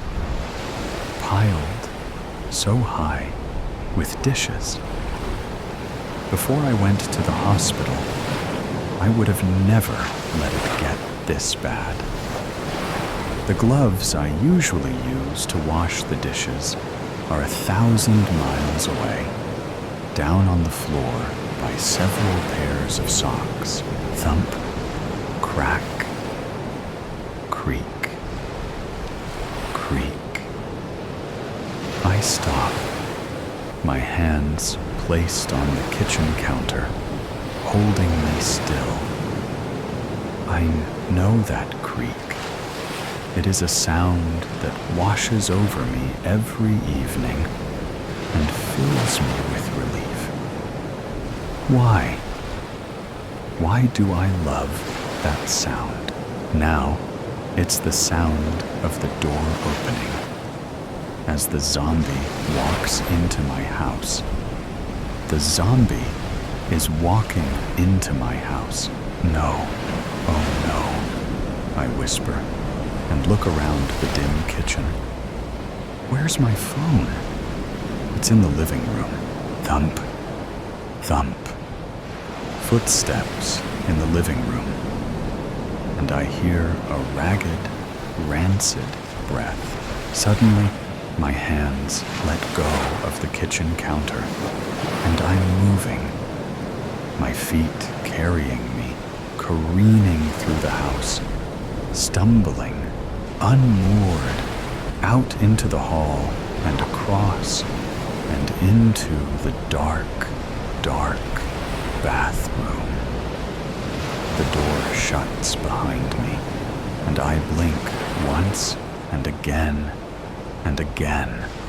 Images of the spinning rooms spiraling in my vision before settling into the dark outline of the bathroom.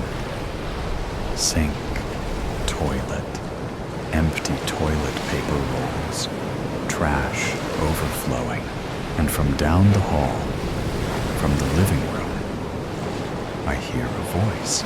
I can hear you in here. No one ever told me they talk. The zombie's voice drips under the bathroom door, snaking up my leg and draining into the pit of my stomach. His speech is slow and meticulous, his dead mouth trying to remember how to form words. You are breathing, the voice says. You are breathing so slow. Why are you breathing so slow? Why am I? I can't think. I can't make my brain think.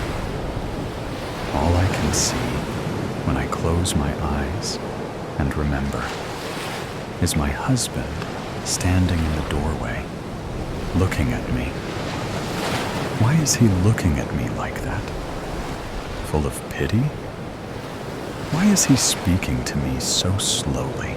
Do one thing, he says, the words echoing in my sluggish mind.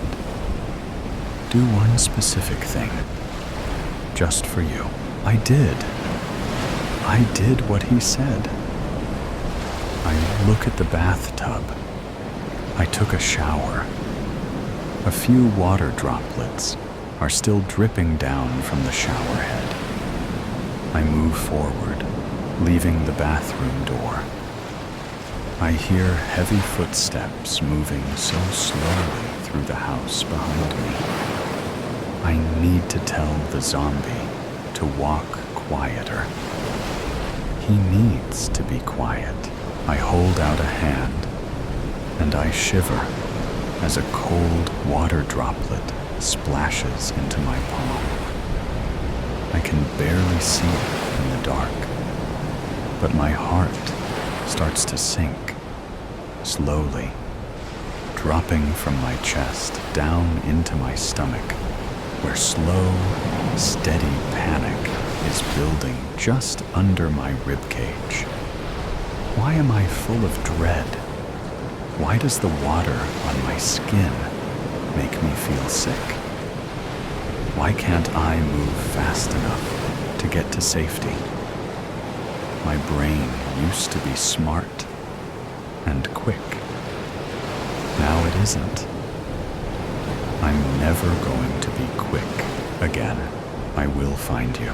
I jump as the voice sounds again. This time, closer. He's just across the hall in the kitchen. He's looking at the sink full of dirty dishes.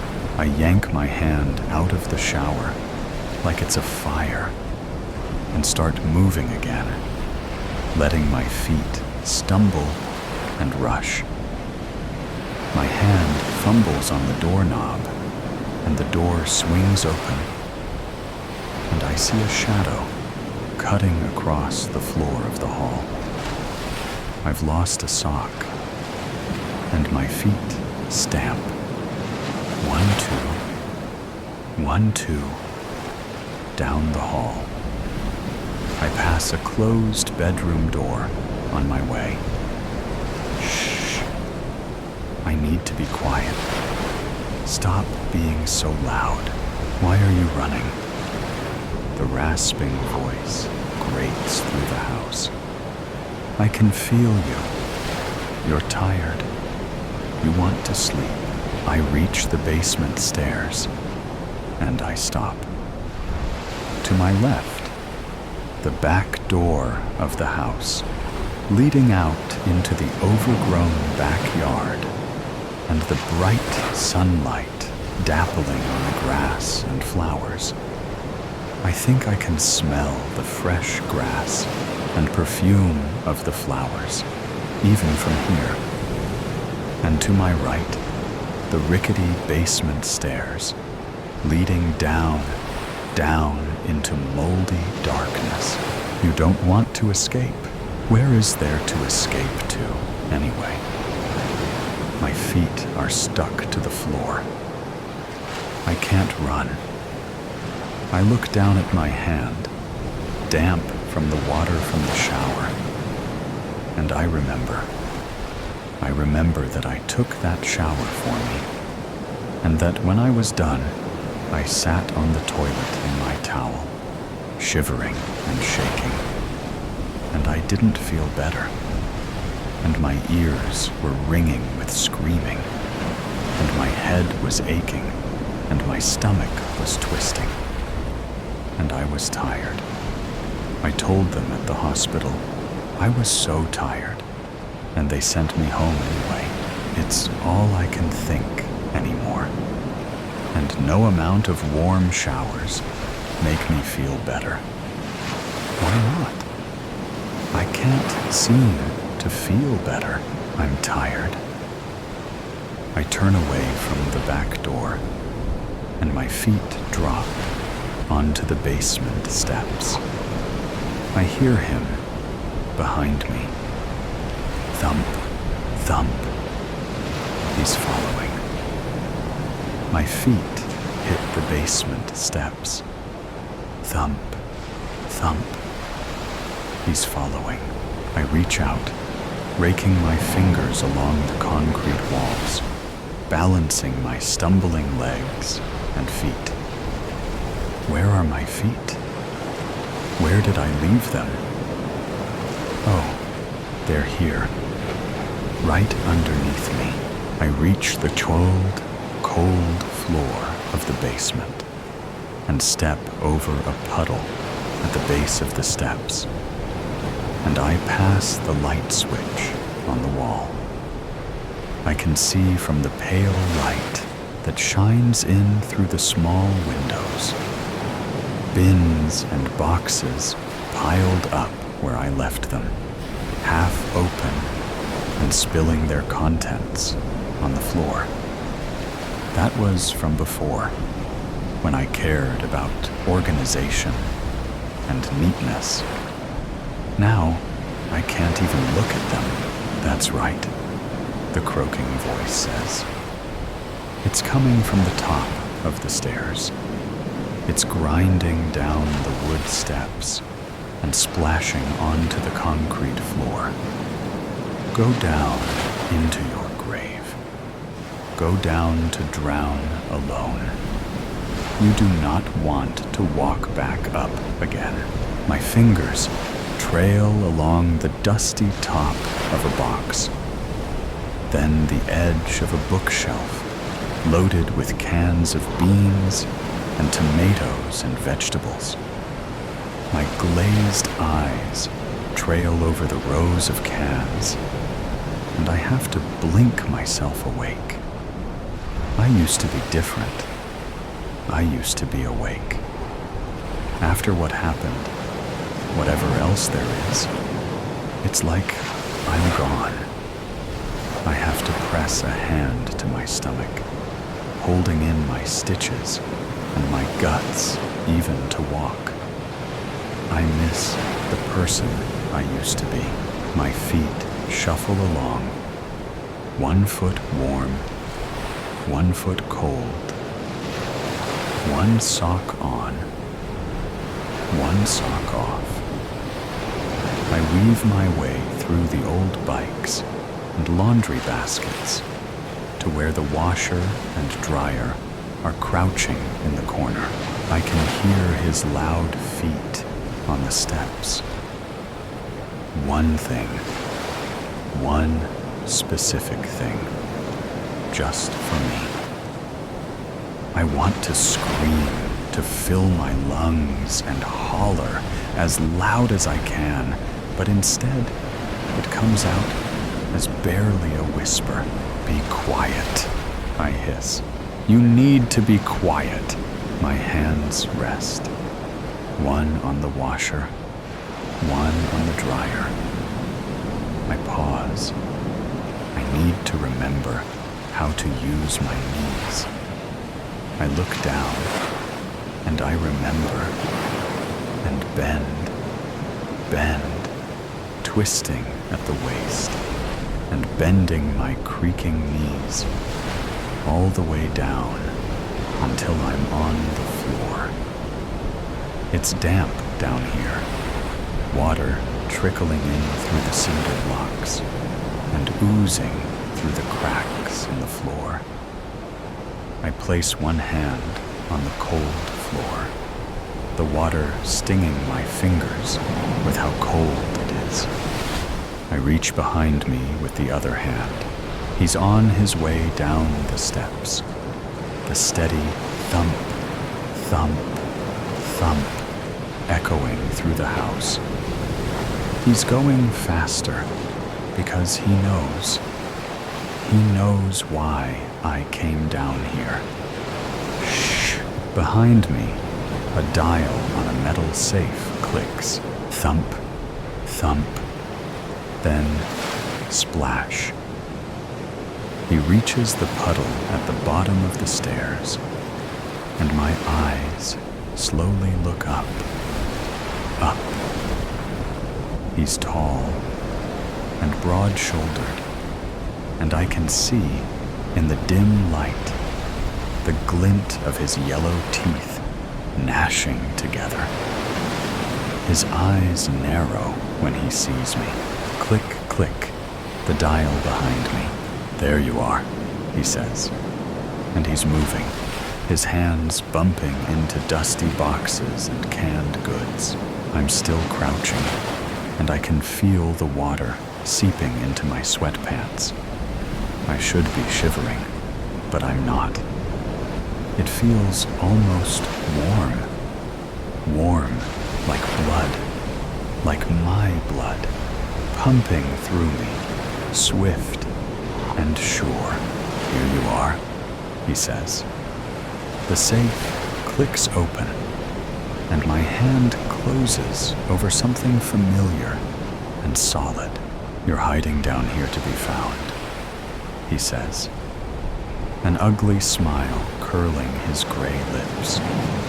I'm holding the familiar object in my hand, and his eyes land on it. The smile widens, his teeth grinding together, spit dripping out of his mouth and onto his moldy coat. I raise a shaking hand.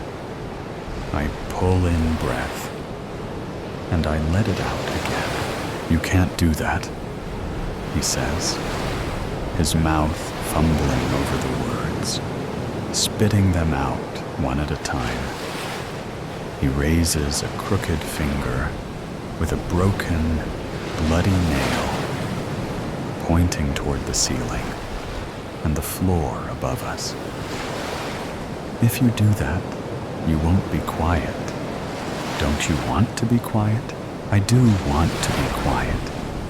I want to curl up down here in the warm water and sleep, where I can't feel hungry and my stomach and hips and back don't hurt, where my head doesn't ache. He must see my shoulders sag, because he takes a shuddering step forward. You came down here to die. No, I say, and my voice is louder than it should be. One specific thing, just for me. I can feel my hands again as they raise the gun I'd pulled from the safe and level it at the zombie. His old, dead eyes don't change or look alarmed. I'm here because I want to live. Bang, thump.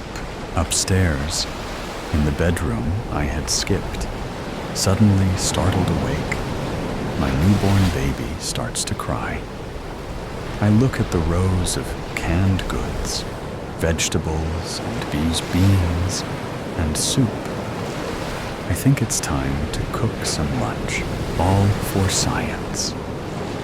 It's a jungle out here. I'd been warned. Predators and prey of every size and description around every corner. Anywhere can be breathtakingly beautiful and equally breathtakingly deadly. Stay alert to stay alive. Even with safeguards in place, I find myself in terrifying peril. Time's running out. The end is near. I fear no help is in the offering. I am on my own. No hope left. It's getting more and more difficult to breathe. Humidity so thick, it's like sucking a wet sponge. But I can't give up.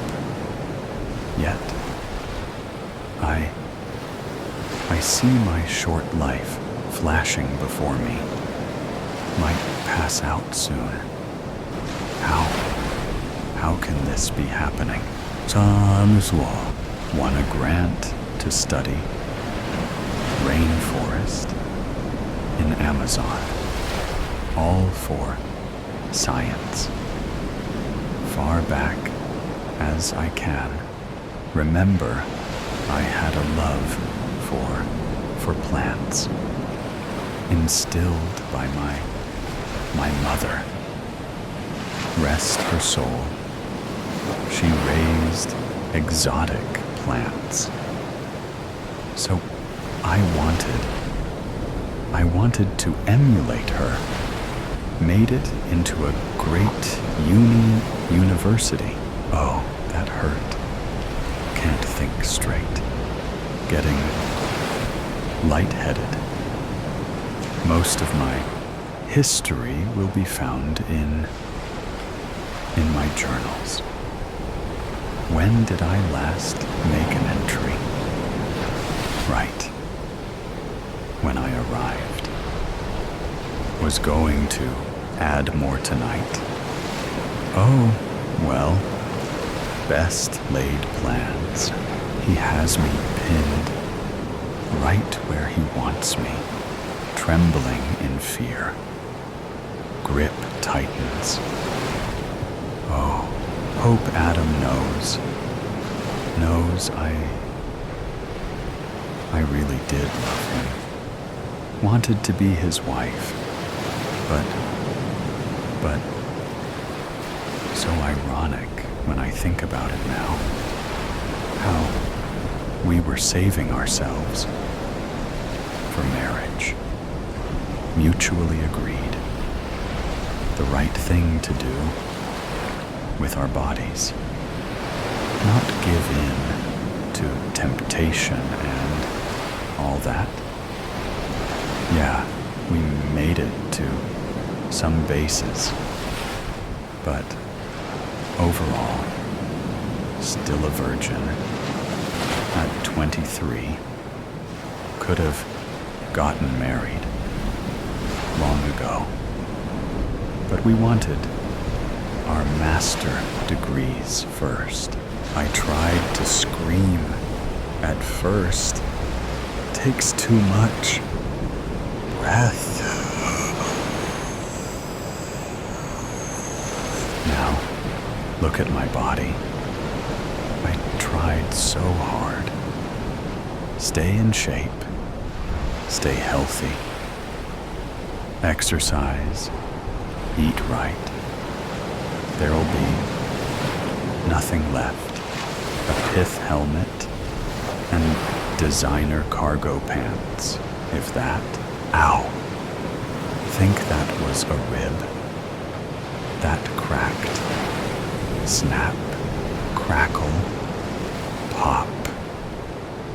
If lung punctured, maybe put me out of misery sooner. Yes. I should pray for that. Make this end, please. Oh, hurts so much.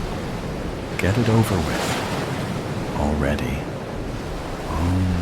Must confess all my sins and beg forgiveness. Please forgive me for not serving you and my fellow man better. Thank you for saving grace. Remember me in your kingdom, please. So, Krug. 18. Think pleasant thoughts. Night first met Adam. Halloween party, college, junior year. Friend convinced me wear outlandish costume. A pleathery, sleeping bag looking wrap that looked like a giant anaconda swallowing me whole. Ironic, right? lower jaw pushed up my D-cup cleavage to my neck. Only my arms and head stuck out. Above the form-hugging, diamond-studded snakeskin created quite the shapely bulge 40 and 26-36. The upper jaw looked like a hoodie coming over my head. Adam and every other straight male took notice, but Adam's field of study is snakes. They're his passion, more so than me, I fear. He seemed jealous of my trip here. I only look at plants. He would have so many snakes to admire snakes. Believe. He would classify this charmer as a reticulated python. He has me wrapped in multiple coils, intending to make me his meal. I'm afraid, enjoying squeezing every last breath out of me until I pass out or die, making me easier to devour whole without a struggle. More bones he can break will make me slide down so much easier. It won't be long now, being crushed like a tin can. Everything hurts, breaths getting shallower, all alone on a hike, not far from camp. Stopped to examine Flora. He dropped out of canopy above. Even if I looked up, he would resemble dripping vines. Was he stalking me, or I happened to stumble into his domain? Easy prey, fast delivery, knife strapped to my thigh. Once he had me in his grip, he moved so fast I didn't stand a chance. Maybe butt dial help? Phone in my back pocket. Reached for it. Now arms pinned behind me. Chest thrust out between coils. Pretty picture, no doubt. Oh.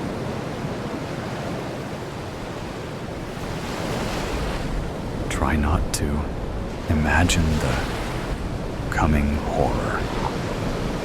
Maws above me, already drooling. Smells putrid.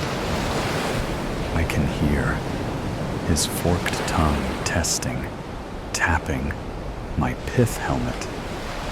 It deflects saliva away from my face for now. It's strapped on. If he tries to dislodge it, my head may be ripped off too. Less misery for me. Please let this end.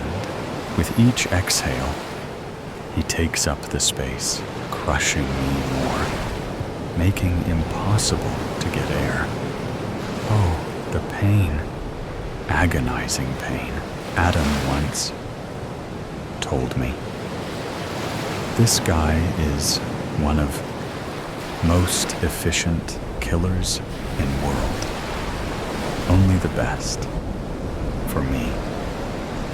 Oh, don't laugh. Takes too much breath. He's getting more efficient. Once I pass out, he'll easily swallow me whole. connective tissue allows jaws to open wide. He'll walk them over my head and face. Hope he chokes on helmet. Backward pointing fangs prevent me from escaping if I'm still alive. Sure, as if once prey in throat. Strong muscular contractions work mass down through. Long esophagus into juicy, thick stomach, all prepared for heavy task of digestion. May slow him down several days. My body quivering in terror. Carnivorous, 100%. No flora for him. Can swallow prey, much larger, thicker than himself. He'll bathe it in lots of slimy, acidic juices and digest everything except hair and nails, things with keratin. Those will be expelled as pellets. Wonder about cargo pants and hiking boots. Someone someday find pile of designer scat? I'm such a comedian sometimes. Maybe I'll taste funny, so he'll spit me out. Don't wanna be snake food.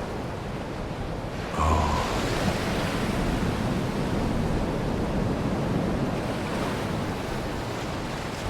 Skalda, is someone over there? Behind those ferns? Help me, please. Fading fast. Out of time. Hello, Eve, my love. Imagine finding you here, hanging out with a serpent. You're turning a bit purple. Oh, Adam. Thank goodness. Save me. Can't breathe. He's breaking every bone. The pain is unbearable. Destroy this monster. Let me beat him with this stick. Let go of her, you horrible purple people eater. Sorry, not working, doll. Can't say I didn't try. Besides, how could I possibly forgive myself for destroying such a magnificent specimen? He's only doing what comes naturally. You look like a piece of meat to him. Can't blame him. He's made a delectable selection. Just look at the way he is working you over. Kind of like the way you twisted everything around in your journal I found back home when I was watering your plants. You were ready to dump me after all our dreams and plans, simply because I gave in to temptation and bedded that perky waitress. She didn't deny me any of her body, unlike you. Oh, can't touch this. Now who is touching you everywhere? And you expect me to save you? Adam, please, can't last much longer. The end is near. Tell you what, sweetheart. How about I make you a movie star? You look hotter than I have ever seen you. All coiled up, cozy-like, with that hungry python. Your boobs are sticking out between the coils and look good enough to eat. Oh, that is his plan, all right. Such a tasty morsel for him. I'm gonna film it all in the name of research. The eating and mating habits of the reticulated python. My favorite subject. It will pay for this nice little vacation I granted myself. But he'll get a good portion of that too. Let me help him out by taking off that ridiculous hat and those heavy boots. Maybe I can slip off those long pants as you are slipping down the hatch. Don't want to be too hard on his delicate system. Hard enough swallowing a prickly prude. Smile pretty for the camera. Look like you are enjoying this once-in-a-lifetime experience. It's all for science. There you go now. You'll make a sexy, shapely bulge in his belly, my dear. You'll stay alive for a few hours. Be sure to thrash around in all the sweet, smelling bile. He'll like that. Gives him satisfaction. And it'll speed up the digestion, so the burning won't last as long. I did mention it's gonna burn a bit, didn't I? Have fun. The end of Eve as we knew her. Epilogue. Adam. I'm funning with you folks. Of course. I waited a couple of hours, then showed up at her camp where they were missing poor Eve. I led a search party, and we happened upon this large, long, legless lizard, lounging languidly along a sunny ledge with a bulging bauble about the belly. In the name of science, we opened it up and found a slime covered beet red, boiling mad, but still beautiful, busty, blonde botanist. She never would marry me, but she made a fortune telling her tale of what it felt like to be swallowed whole. And my secret porn video went viral. All for science, you understand.